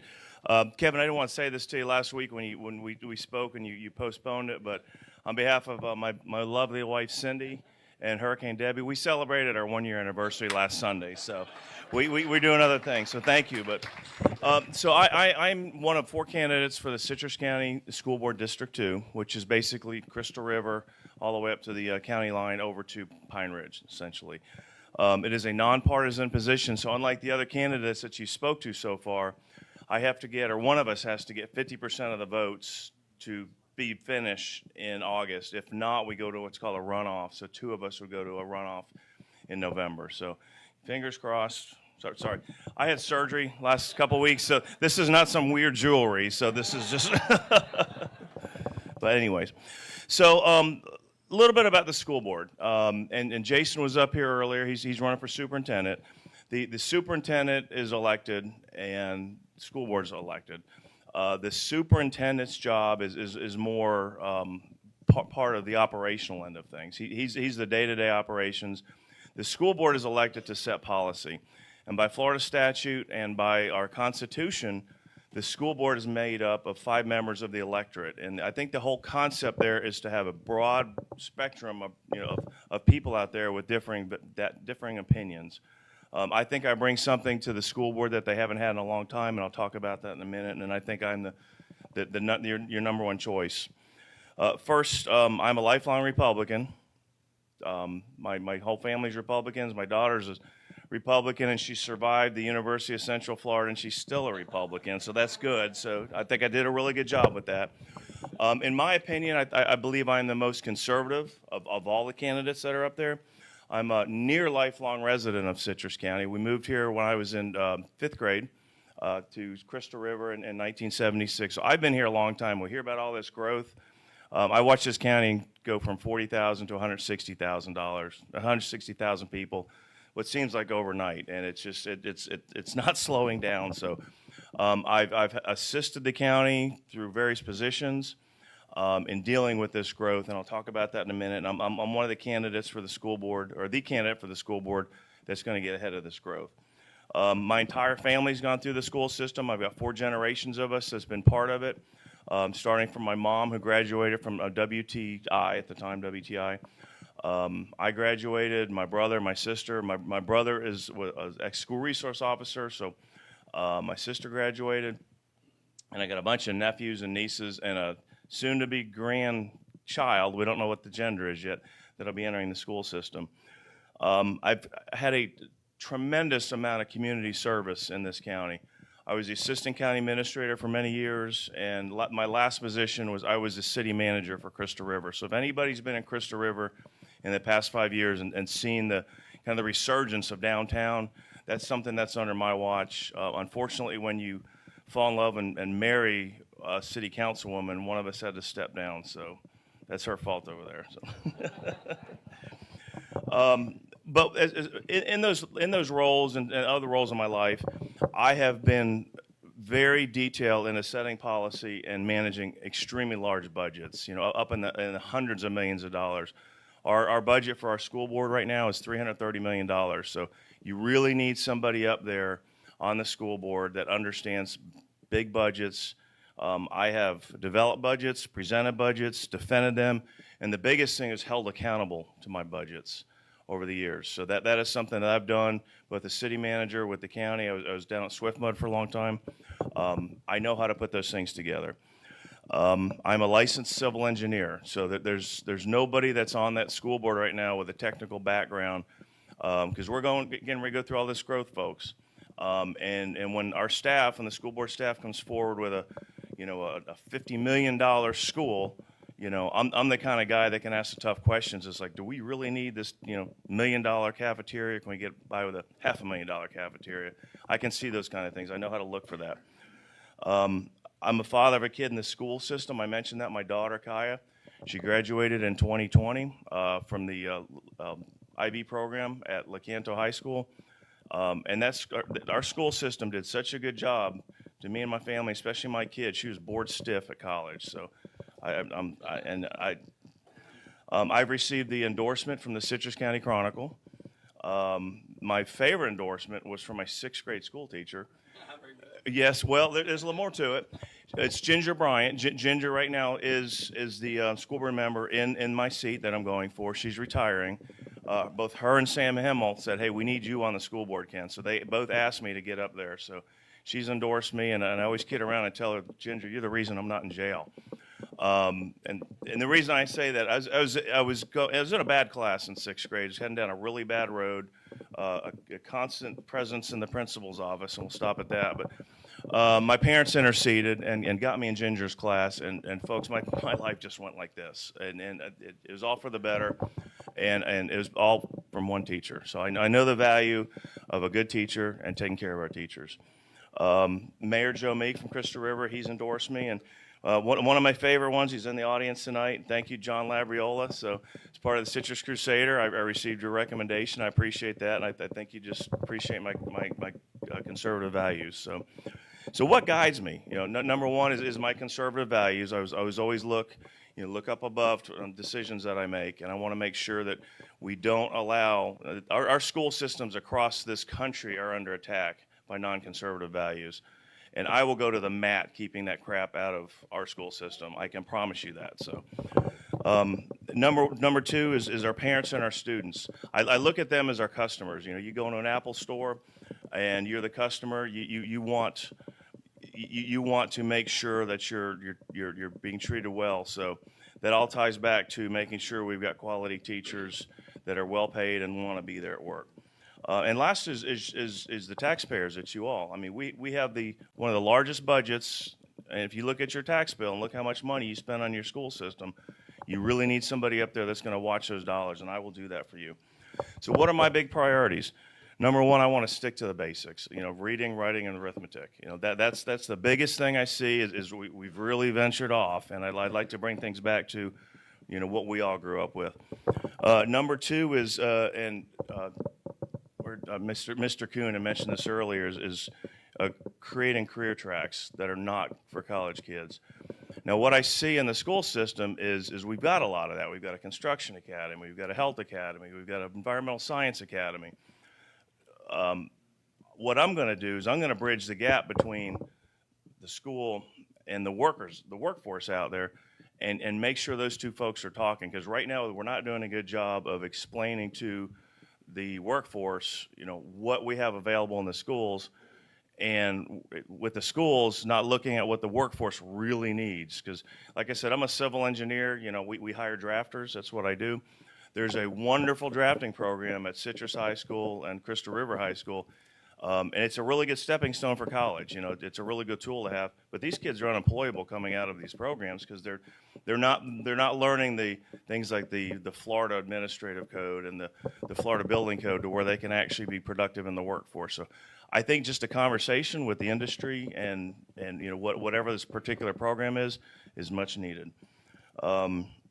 The biggest thing is, folks, we are losing 140 teachers a year. Think about that. That's over 10% turnover. That is a very unhealthy organization. Something's wrong, okay? And now the good thing is they're bringing in about 180 to replace those. But of the 140 that are leaving, 100 of them are leaving just because they don't want to work here. So, and it's not a good working environment for the teachers. Mr. Kuhn had mentioned some of it. We need to have policies to where we stand behind our teachers. We don't need to be reprimanding them just because it's the easiest thing to do. We need to stand behind our teachers when they make these tough choices. We need to give them the policies that allow them to control their classrooms. Because right now, over the years, the ability for these teachers to control their classroom has been taken away from them and given to administration. That's wrong. They need to control their own classrooms, as the bus drivers need to control their own buses. And I spoke with the district's HR director, and she said, I asked her, what's the problem? How come we can't get good teachers? And why are they leaving? There's two things. I keep showing you this finger. Sorry about that. There's two things she told me. One of them is pay. Back when Amendment 2 was passed 4 years ago, and we raised the minimum wage from $10 to $15, the school system did a really good job because they had to do it legally. Is raising those folks up that were not making the $15 up to that rate, but everybody up above them pretty much stayed the same. So they created what's called compression. So these folks that have been there for 20, 30 years are making not much more than these kids coming in from starting from scratch. I want to fix that, number one, because they can't even bring in a teacher that's got 20 years experience and start them much above the starting salary. So we need to be able to take their, reward our teachers with a decent pay. And last is workforce. And we're hearing a lot about growth in this county. But what she told me is these teachers are saying, I want to work there. I can't find a place to live. I can't afford to live up there. So that's something I will be an advocate in front of the Board of County Commissioners to help solve that. So that's pretty much what I got to say. So before I'd like you to, if you would think, Frank, when you vote in the next couple of days, I appreciate that. All right, Greg, you got time for a question? Absolutely. 2 questions. Who do we have? Right here, Steve. Let's get a microphone over to him. And if you have a question, please raise your hand so the guys with the microphone can bring it to you.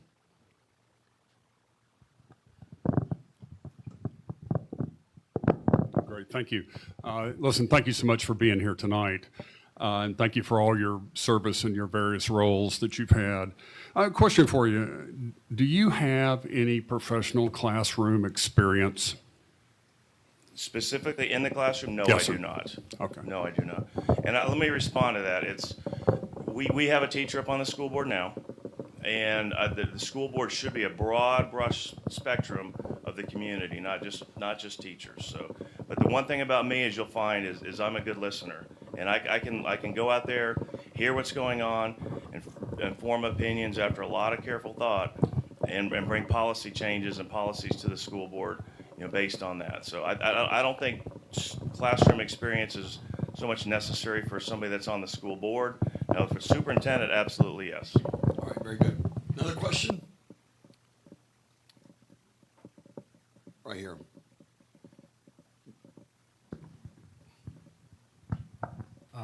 Yeah, a few months ago, I asked you about the settlement that you, I sent you an email explaining what the settlement was with the state regarding the Parental Rights in Education Act. One of the provisions of that settlement was that the current Parental Rights in Education Act does not prohibit teachers from putting up a safe space like LGBT, whatever, sticker in the classroom. What could the school district of Citrus County do to prevent teachers from, pushing their ideology in the classroom? Thanks. Well, if that's coming down from a state level, it's going to take state changes to make that happen. So, and I have, over my career, I've spent a ton of time up in Tallahassee making positive changes. We brought in, tens and tens of millions of dollars into the city of Crystal River from state money. But the biggest thing, though, is, and going back to what you're saying there, if there's a problem up in Tallahassee, I've been very effective up there writing and having statutes changed to benefit, whatever the particular thing is. And if that's got to take a change in statute to do it, then I would do it. All right, very good. Thank you, Ken. We appreciate it, man. Let's welcome Greg Hoyne up. He's running for state committeeman. As he's coming up, if you need something to drink, we have coffee back there, soft drinks, and please feel free to do so. Hi, my name's Greg Hoyne. I've been a resident for about 20 years. I'm a retired firefighter. I'm a journeyman bricklayer. When I moved down, I became an OPS park ranger for 3 years. I've been a TUFAR member for about 15 years, so I'm very active in conservation and all that, but what got me involved is this. After the 2020 election, I became very angry and frustrated because of the problems that I saw. So in February of 21, I listened to an interview with General Flynn, and he said, things are not going to happen by themselves. If you want things to change, you have to get involved at the local level. It was an epiphany. A month later, I met somebody that got me into the Citrus County REC.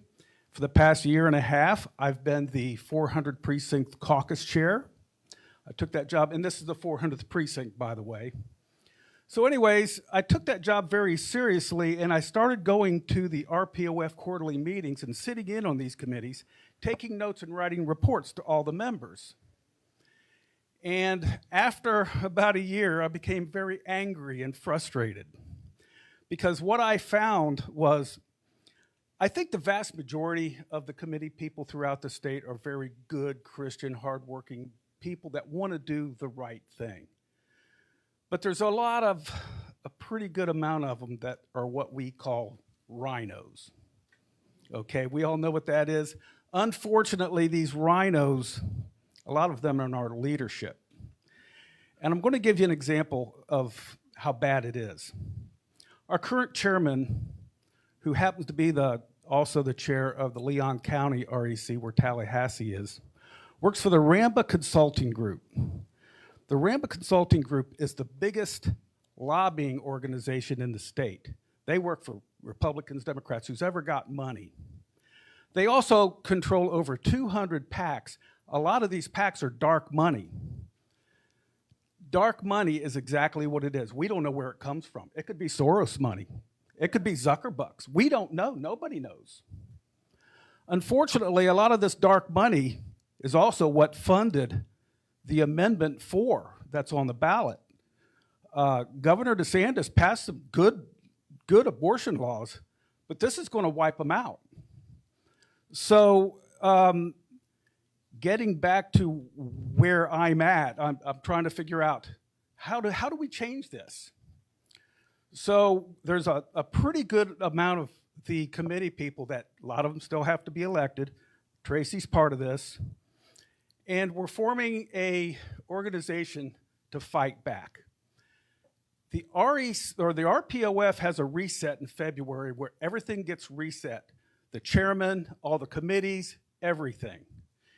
If we can get enough people on board, we can vote these people out. This is how we fight back. So other than that, that's about all I've got. Do we have any questions on this? 2 questions. Anybody have a question?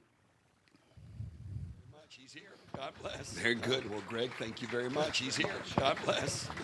Tiffany Long's going to come. Give her a hand. She's running for supervisor of election. Okay, good evening, everyone. I'm Tiffany Long. I'm running for supervisor of elections. This is my last speech as well that will be public and live. Tonight, instead of dazzling you with my accolades and certifications, I'm going to tell you my truth. And if we have time for accolades and certifications, we'll do that at the end. Anytime throughout this campaign that I've not been sure what to do, I've asked for some kind of divine intervention. And today when I was thinking about this, I happened to get on Facebook and I got a friend request, and their cover said, "If you stand for nothing, you will fall for anything. Courage conquers all." I was like, well, there's my answer. It's time for my truth. And I realized my error throughout this was that I was so caught up in the idea of finding tangible proof I hadn't spoken my truth.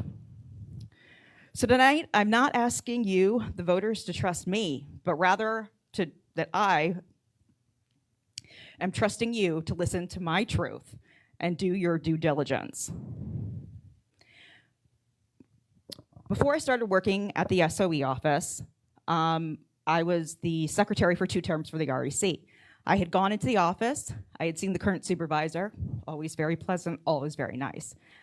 I later started working there, and I had heard whispers of micromanaging, toxic environment, but I figured it was probably being overplayed. Maybe the people working there hadn't had a micromanaging boss before, and she had always been very pleasant to me.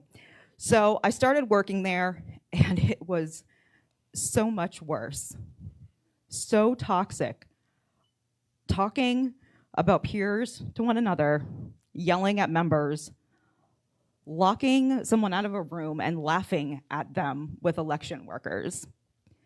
Beyond that, just the absolute prejudice towards race, handicapped, and sexual orientation. She had told me in a class of election workers, do not hire the woman with a cane. She would have us keep eyes on certain ethnicities.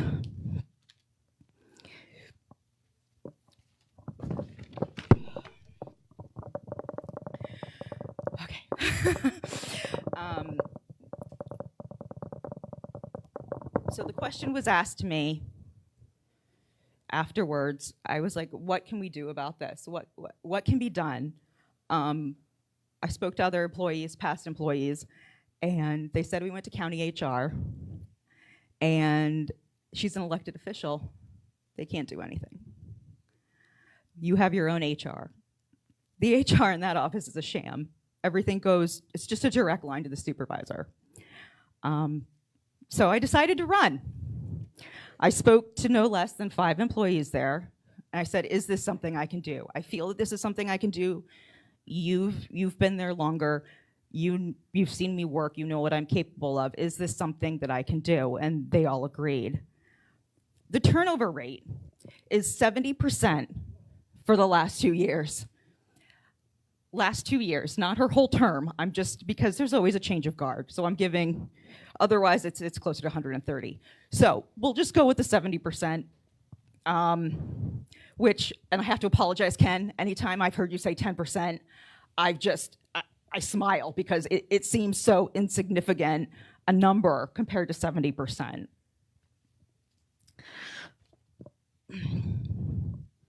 I am fully aware that what I've just said may be called out as negative. So be it. It needs to be said. It needs to be looked into. And the current supervisor needs to be held accountable. If nothing else, I ask that you do your due diligence. I hope that someone looks into this, either county level or state level. The employees have said if they are asked in a non-threatening matter where they are not worried about without having to worry about retaliation, because retaliation is very large in that building, that they will speak, but they are afraid. Other county workers that have left also have gone to other county offices. They don't want to speak. The election workers don't want to speak if that's their job. They want secure votes. And this should talk about the type of people that are in this office. They are so concerned about the voters of this county and that the process gets taken out that they are dealing with this abuse.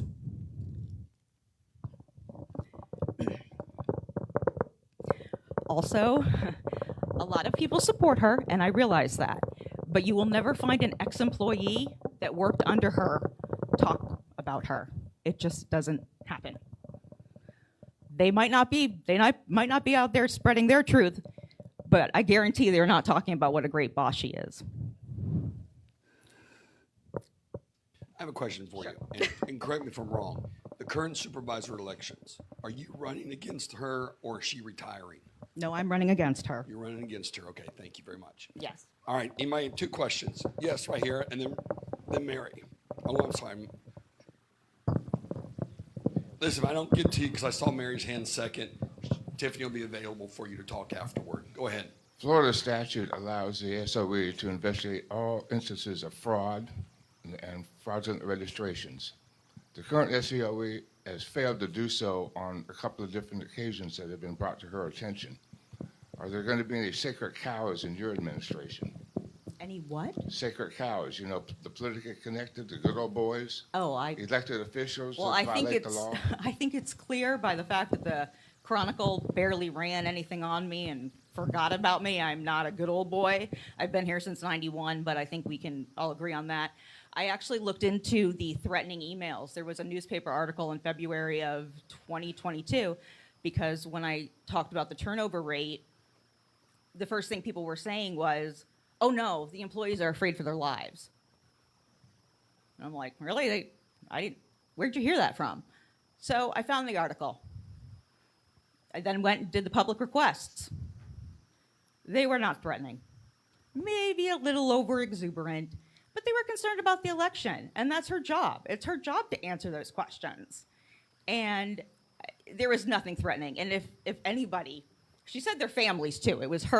She was threatened, her families, then the families of her employees, but they were all addressed to her or general email. And most of them went to all 67 counties.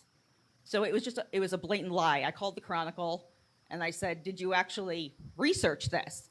Because I'm gonna talk about it and I'm giving you the professional courtesy because this was a downright lie.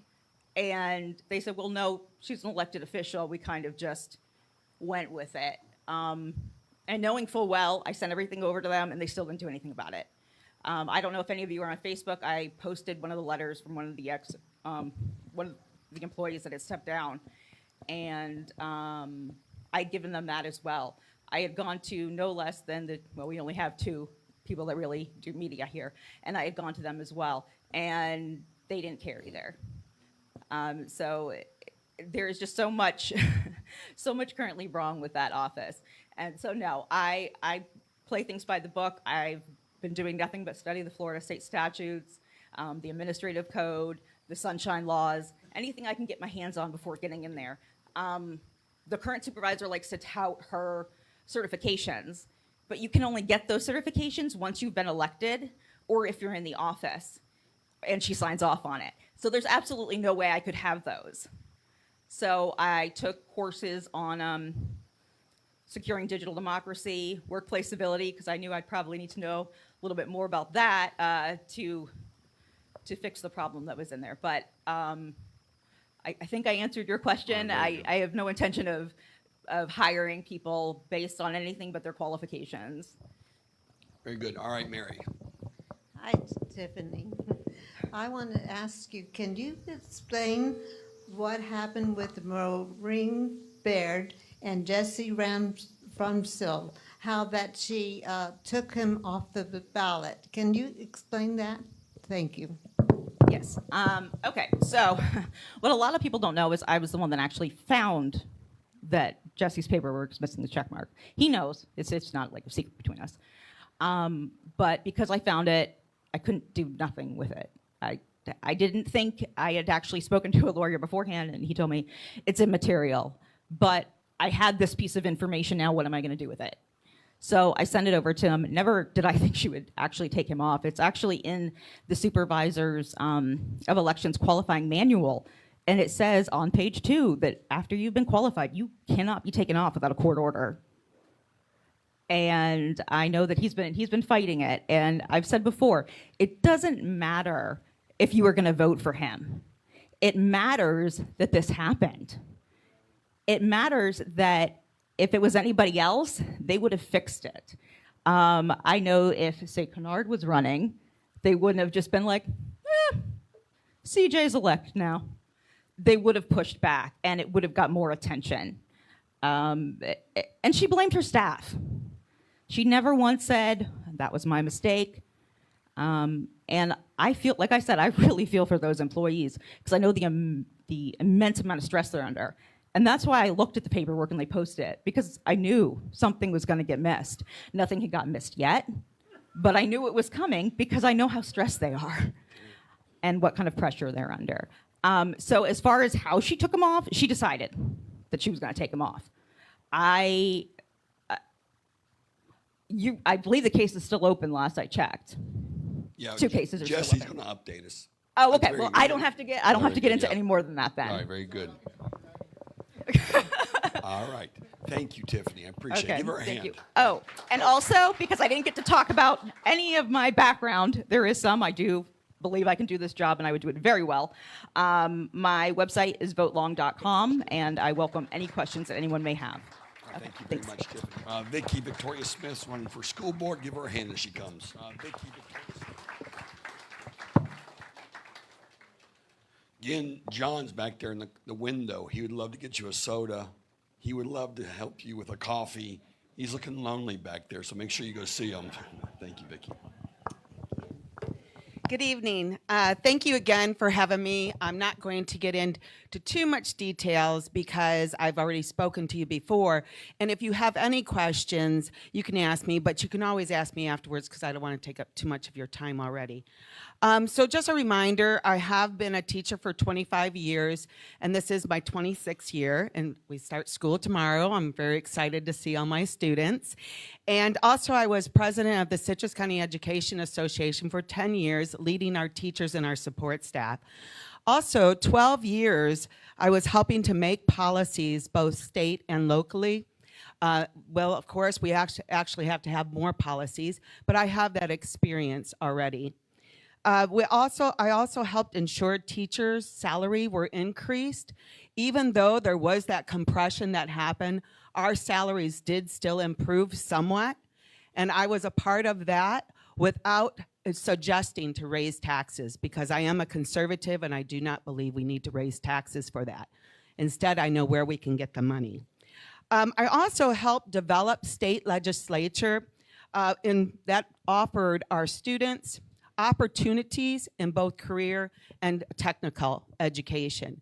And the reason why, I'm going to give you just a little bit of story that not too many people know of, and that is my son, who is now, oh my goodness, 39 years old. Yes, I have 3 grandchildren. But he had problems in school. He had a learning disability. And one of the things is back then, they did not have a very good career and technical institute going. They had automotive, and they had things like that because we're not originally from Citrus. We're originally from Hernando County. And then I moved here after my husband passed away. So and my son was already grown by that time. But his class was the first one that had to pass the FCAT. And the FCAT back then was a standardized test that they had. Well, his self-esteem was so low because he could not pass it. He ended up getting a certificate of completion because he passed everything in school but could not pass that one test. Now my son owns a successful business. Yes, he refurbishes bridges. He's a great father, a great husband. But let me just tell you, if he had those opportunities in place, that would have helped him. And that's one of the things that I advocated for, was the career and technical, because I think it's very important. I also know that the issues where they come from, such as what my platform is, and that is putting the right money in the right place to get the right outcome. I know how to get that money, and I'm not going to get into the solution of it because I already talked about it, but if you want to know, just ask. I also want to make sure we have rigor and accountability for our students. Rigor in their grades and accountability for their disciplines. I also want to ensure that students are successful in their learning. That is through professional learning and better policies put into place, which will help with our disciplines and also help with our bullying that is happening in our schools. So again, I am the expert in education in this race. I'm the only one. And right now, there is 2 teachers. One is retiring that's on the school board. And yes, we do need a well-rounded, but we have 2 resource officers. One is, right now, he also is a real estate agent. And our other one, who's going to be retiring in 2026 because he has to, stepping down, he also is a developer. So 1 teacher and 1 teacher only, and she's been out of the classroom for a long time, and she was before COVID. You need someone in there that knows what's going on with our teachers and our students and our staff workers. I am that expert. I am ready day 1. I want your vote. I have been out at every precinct. Even today after church, I went to one before coming here. I'll be at every single one after school. And the reason, except for Tuesday, because I go to every school board meeting. And the reason why is because I want to earn your vote. I want to be out there. Victoria Smith, School Board, Vicki District and Pastor 2. Ballard for the I'm ready. opportunity. All right, very good. So Did like you wanna Victoria entertain a said, I am question? Sarah Huggett. Yes, I I can moved take to a couple, Citrus but I'll County answer at the end of my first grade year back in 2001. So I've grown up in this community. Like Ken, I've seen the changes in this environment, in this community. I graduated from Lecanto High School in 2012. I am a frequent volunteer, not just in the Republican Executive Committee, but in our community. I volunteer all the time for Citrus County Blessings, which I know all of you guys probably know what that organization is. And it especially touches my heart with me now working in the school system at Christian River Primary and seeing that direct impact that it has on the students. I have been active in the Republican Party since I was 22 years old when I joined back in 2017. I pre-registered to vote when I was 17 back in 2012.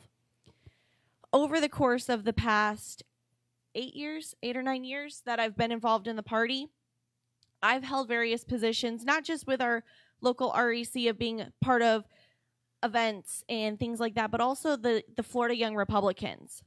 I am currently the state treasurer for the Florida Young Republicans. I am the highest ranking woman in the organization and the number 3 officer in the state. And I just turned 30 last month.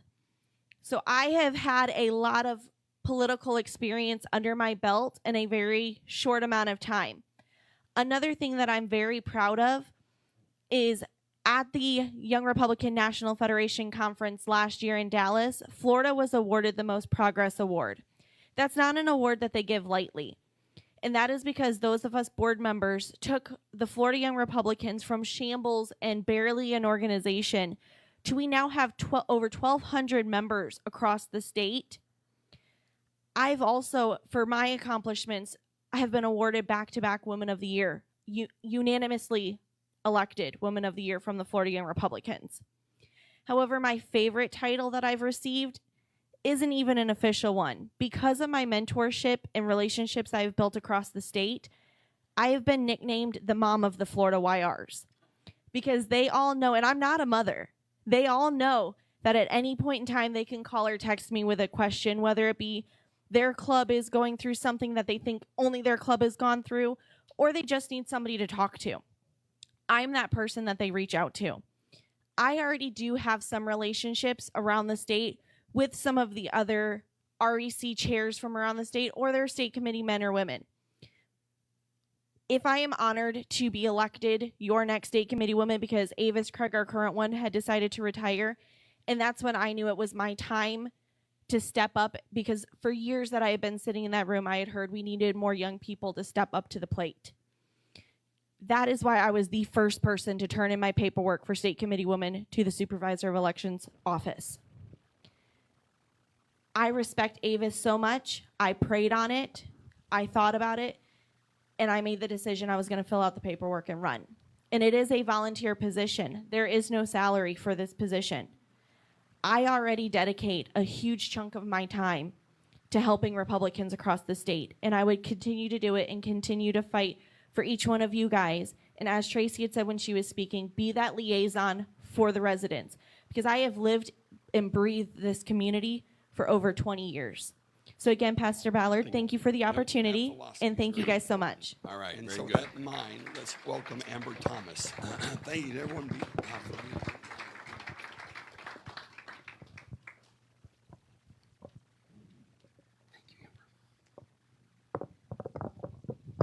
All right, good evening, everyone. My name is Amber Thomas, and I am running for County Court Judge here in Citrus County. A little bit about myself. I grew up in Citrus County. I have called this home for as long as I can remember. I am honored to be able to raise my son here along with my husband. We just celebrated 15 years. It'll be 16 years in December that we have been married. We purchased our home in 2014. That's still where we live today.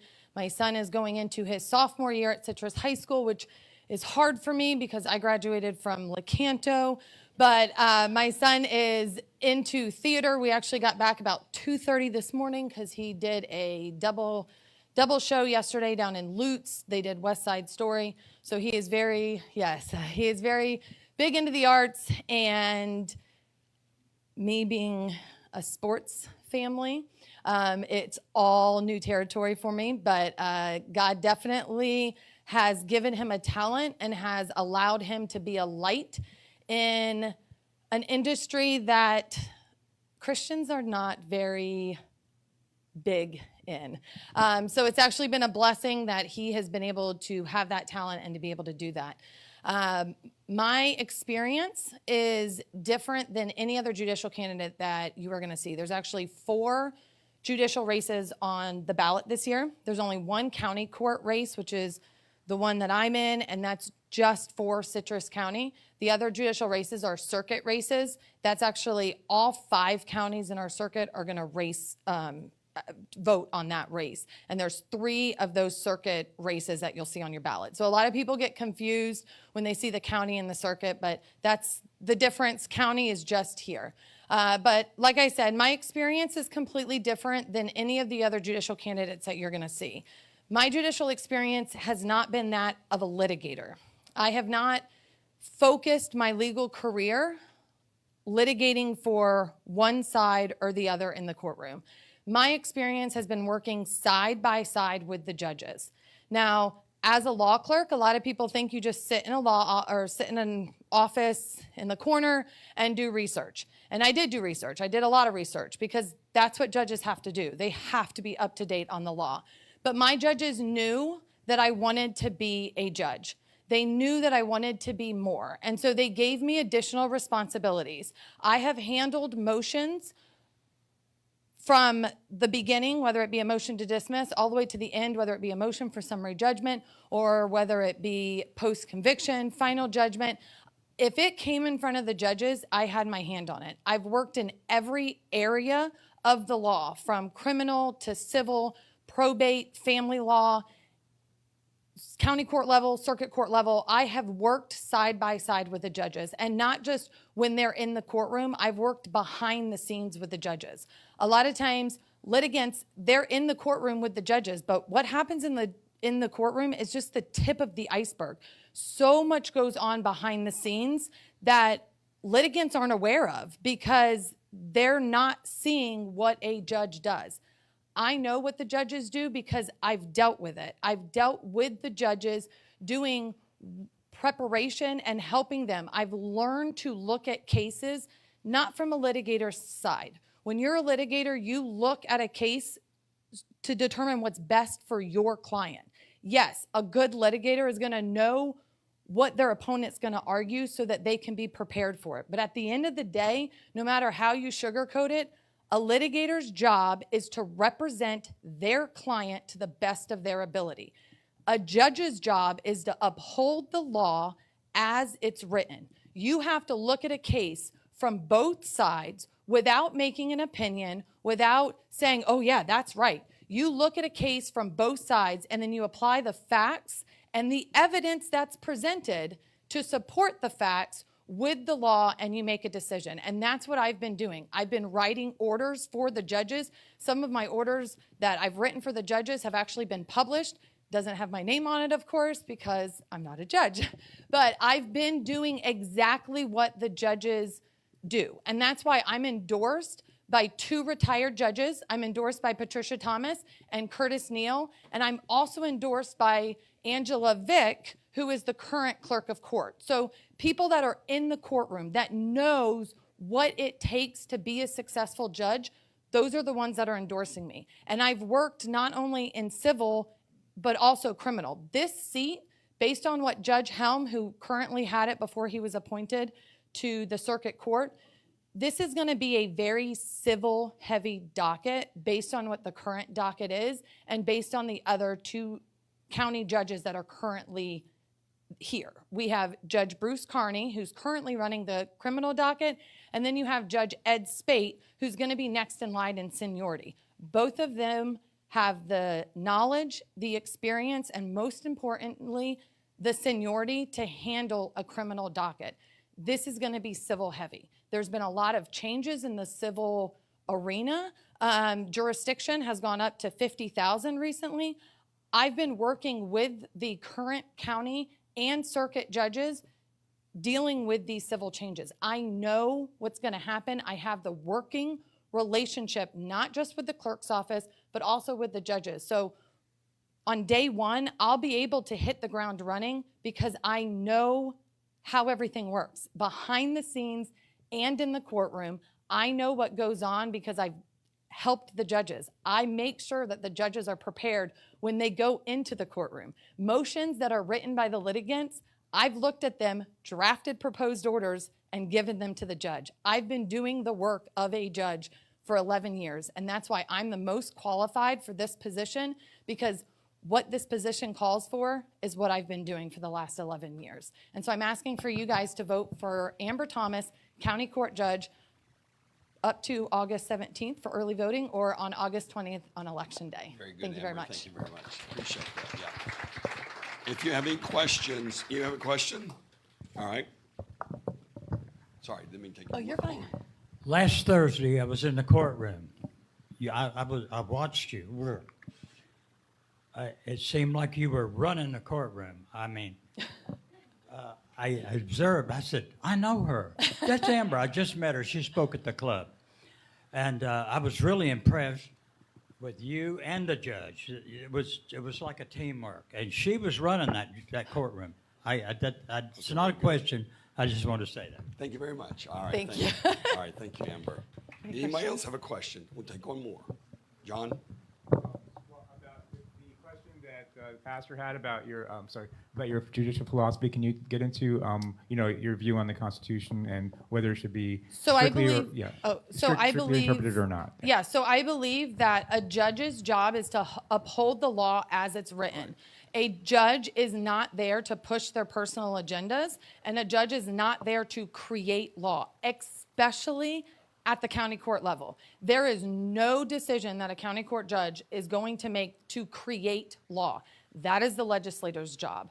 Our job as a judge is to follow the law as it's written. That is all we are to do, to look at the facts of the case, to look at the evidence, because you can have people come in and allege whatever they want to allege, but if there's not evidence to support that, then the court can't rely on that. So a judge's job is to be able to look at the facts, the evidence presented, and then to make a ruling based on the law as it's written and not to create new law. So you're from a sports family, right?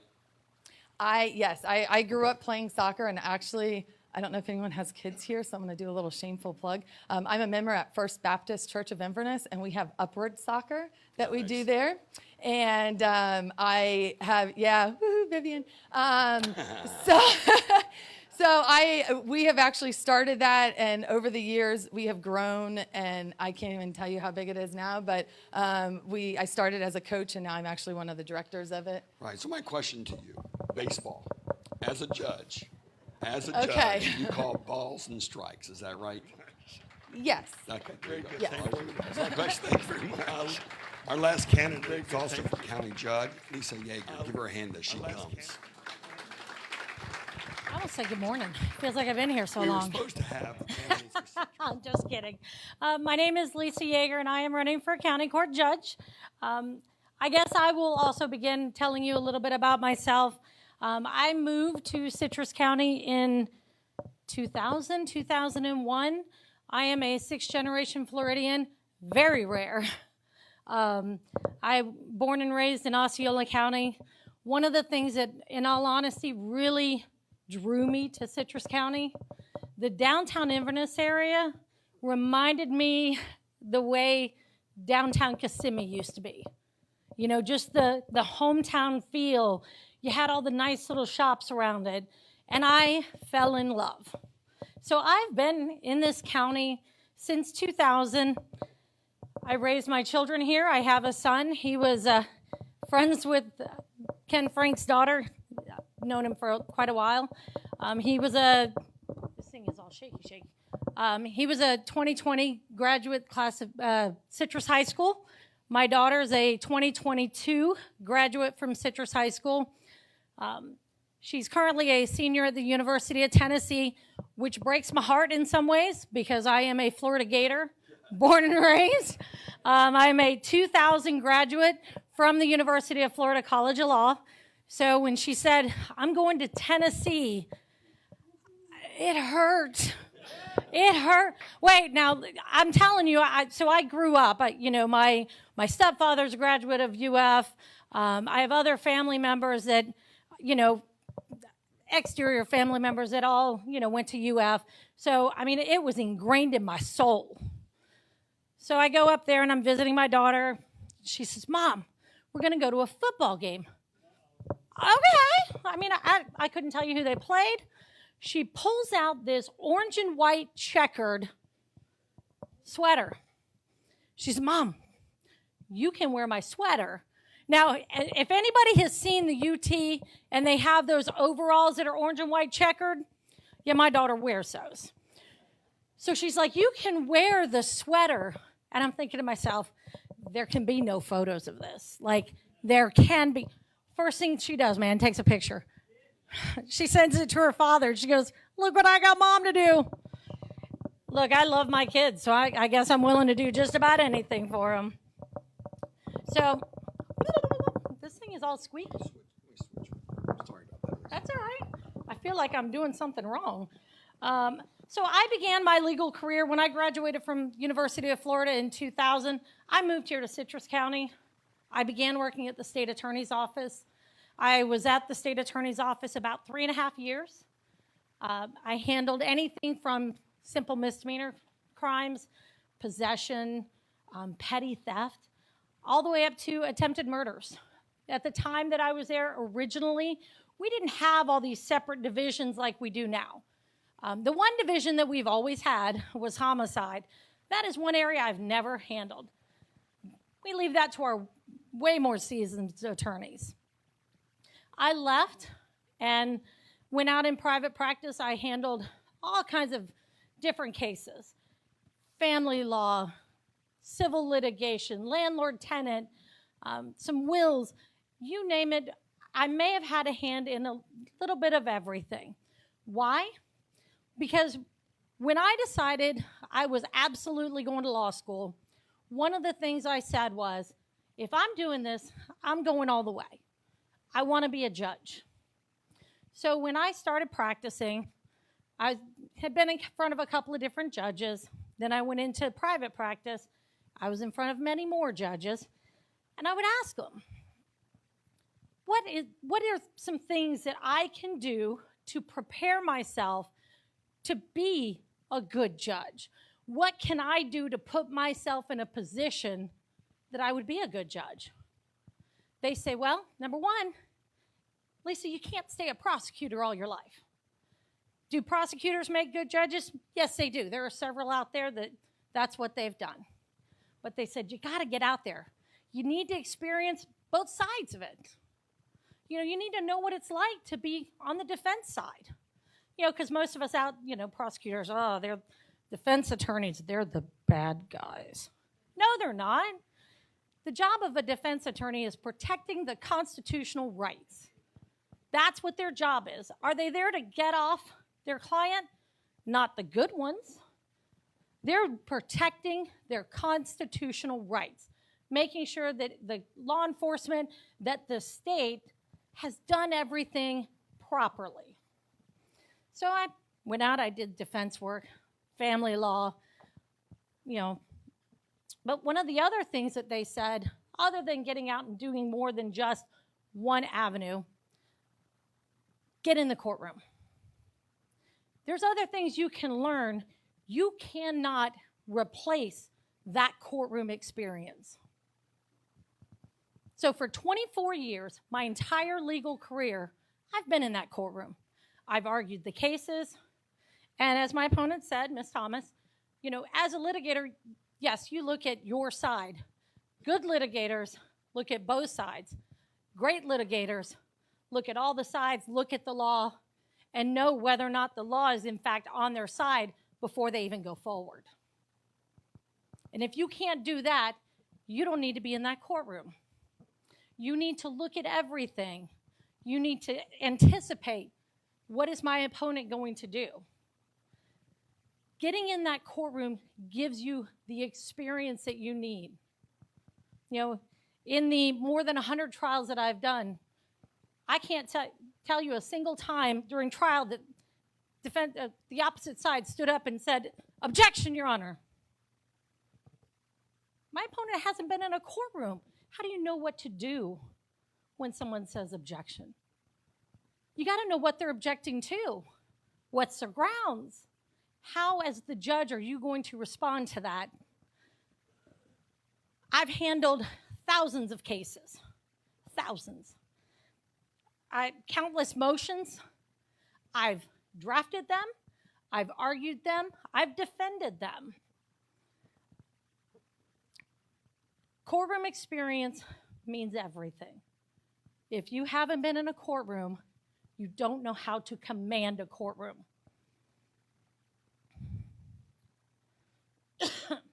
Now, Ms. Thomas, my opponent, currently works in the same office as I do, which to some people is crazy. But we're professionals. We get along. She is a very smart, very, talented young lady. I have no problems with her. But prior to her filing in on this position, as she stated, for 11 years, she was, she called it a law clerk. The position is actually called a staff attorney. She'd never been in the courtroom. Now, since mid-May, she has been at the state attorney's office, and she does have a little bit of experience. But ladies and gentlemen, I would tell you, I'm currently the Citrus County Sex Crimes Prosecutor, Crimes Against Children. So if it involves crimes against children or any kind of sex crime, whether it's against a child or against an adult, those are the type of cases that I handle. I'm in the circuit courtroom. Now it's about every other week, give or take. So up until July 1, I was in our Hernando office.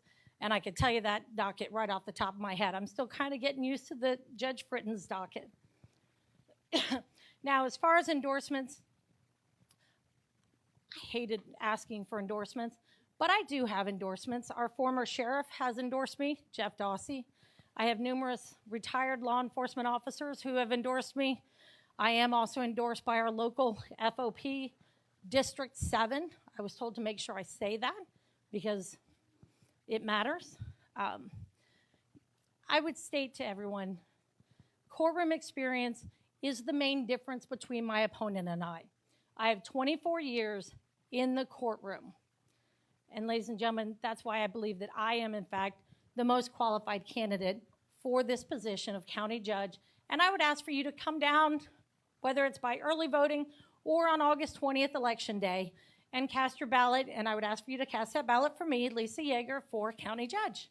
And I'm going to answer the question before he even gets there. If there's a single judicial candidate that stands up here and says, oh, I believe the Constitution is a living, breathing, no. It is not a living, breathing document. There's 4 corners on that document. You must follow the law.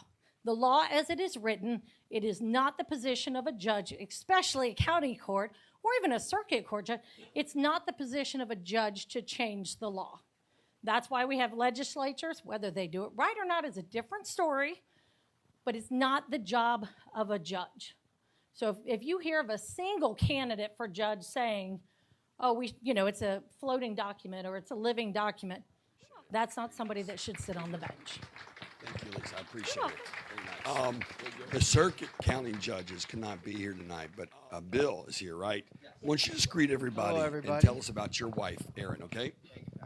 I'm Bill Daly. I'm Hello, here to everybody. introduce my wife, Erin Daly, who's running for circuit judge. This is a 5-county race, so Erin had to be at another event in a different county. So here I am pitching in, and I'm happy to be here. I know y'all been here a long time, so I'm just going to hit the highlights. During Erin's 16 years as a prosecutor here in Inverness and also in Brooksville, Erin handled 60 jury trials, hundreds of hearings, and thousands of cases. Many were crimes against children, domestic violence, and sex cases. She was actually running the SVU cases in Hernando County before she went to private practice briefly for a couple years. Erin was, when she was a prosecutor, she was specially assigned as a statewide prosecutor to handle complex, multi-jurisdictional human trafficking cases, and was awarded Prosecutor of the Year by Attorney General Ashley Moody in 2021. Erin started in the courtroom as a bailiff at age 19 in 1989 and went to college and Brooklyn Law School at night while working full-time in uniform in court. She's also a uniformed 9/11 first responder, helping to evacuate Lower Manhattan and volunteering to work at Ground Zero for months thereafter. She got paid. She was on special assignment to OEM. Erin has been endorsed by many local leaders, including Sheriffs Grinnell and Farmer of Lake and Sumter counties, the professional firefighters of Marion, Hernando, Lake, and Citrus counties, as well as multiple police unions, including the Fraternal Order Police District 7. These first responders know of Erin's hard work and reviewed her many qualifications for this job. Their testimonials of trust reflect Erin's years of service. Erin's also been honored at the White House for hurricane disaster relief. She's been awarded as a champion of justice by the Dawn Center, which is a domestic violence shelter in Hernando County, and was named 2018 Woman of the Year by the Hernando County Business and Professional Women. Erin never talks about this, but she also courageously donated half of her liver to her dad, who was able to live on healthily for another 13 years. She has since raised thousands for organ donation. She was actually featured in the DMV calendar one year as Miss August. Erin is not just a candidate for judge. She's a symbol of dedication, integrity, and service. She's a testament to hard work and strong character. On August 20th, or if you're going to vote early, vote for experience, for integrity, for dedication, vote for Erin Daly. Thank you. Very good. Thank you, Bill. Appreciate that. Yes. I wish Jesse could have been on the ballot for the primary. He cannot, but he will give us a 5-minute update on what's going on with his case, and then we'll close. try as close as I can to keep it to the 5 minutes. But let's hear for Kevin for being an MC tonight and putting on this great event. Let's hear it for the Calvary Church for welcoming everybody here. Let's thank you for the volunteers, and especially thanks to all the other candidates that showed up tonight. It is so important to hear from them. And thank you guys, the crowd, for showing up and being involved in your community. It is so important that you know who your elected officials are and that you're able to listen to them and make informed decisions, because that is what really is the bedrock of a good community, is knowing these people, knowing what they stand for, and knowing that they represent you.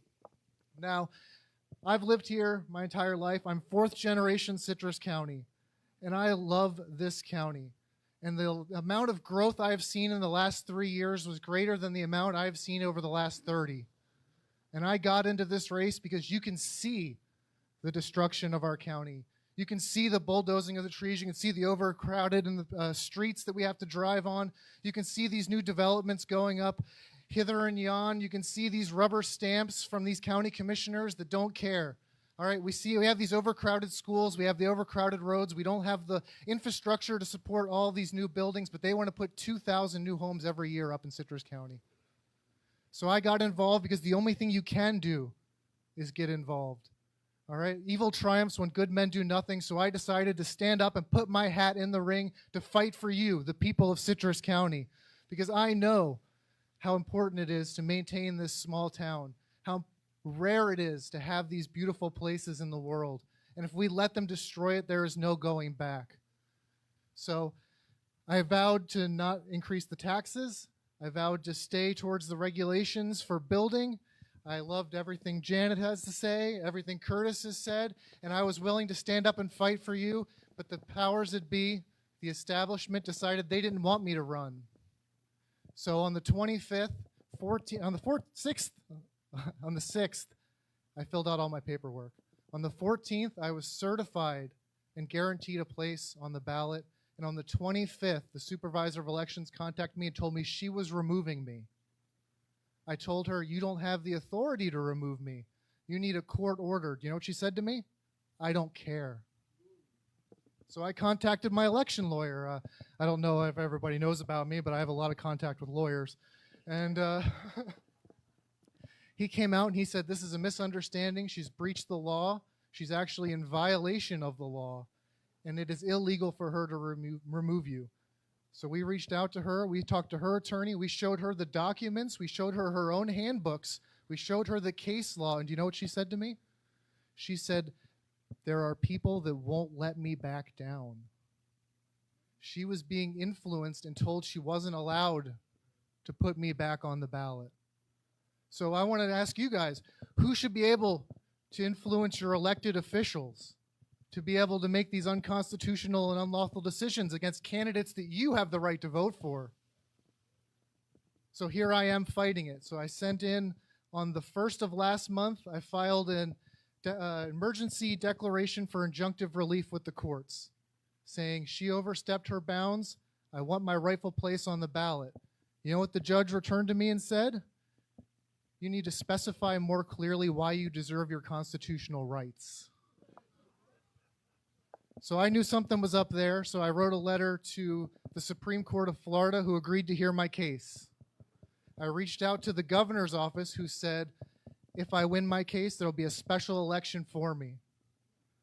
And the local judge is still giving me the runaround. This emergency injunction, which is supposed to be a one-day hearing, I did that over 40 days ago and still haven't had a hearing. So Mo complains. She said, he didn't properly serve me. I did. I sent a service. She's gotten served. And the judge absolutely refuses to rule on my case.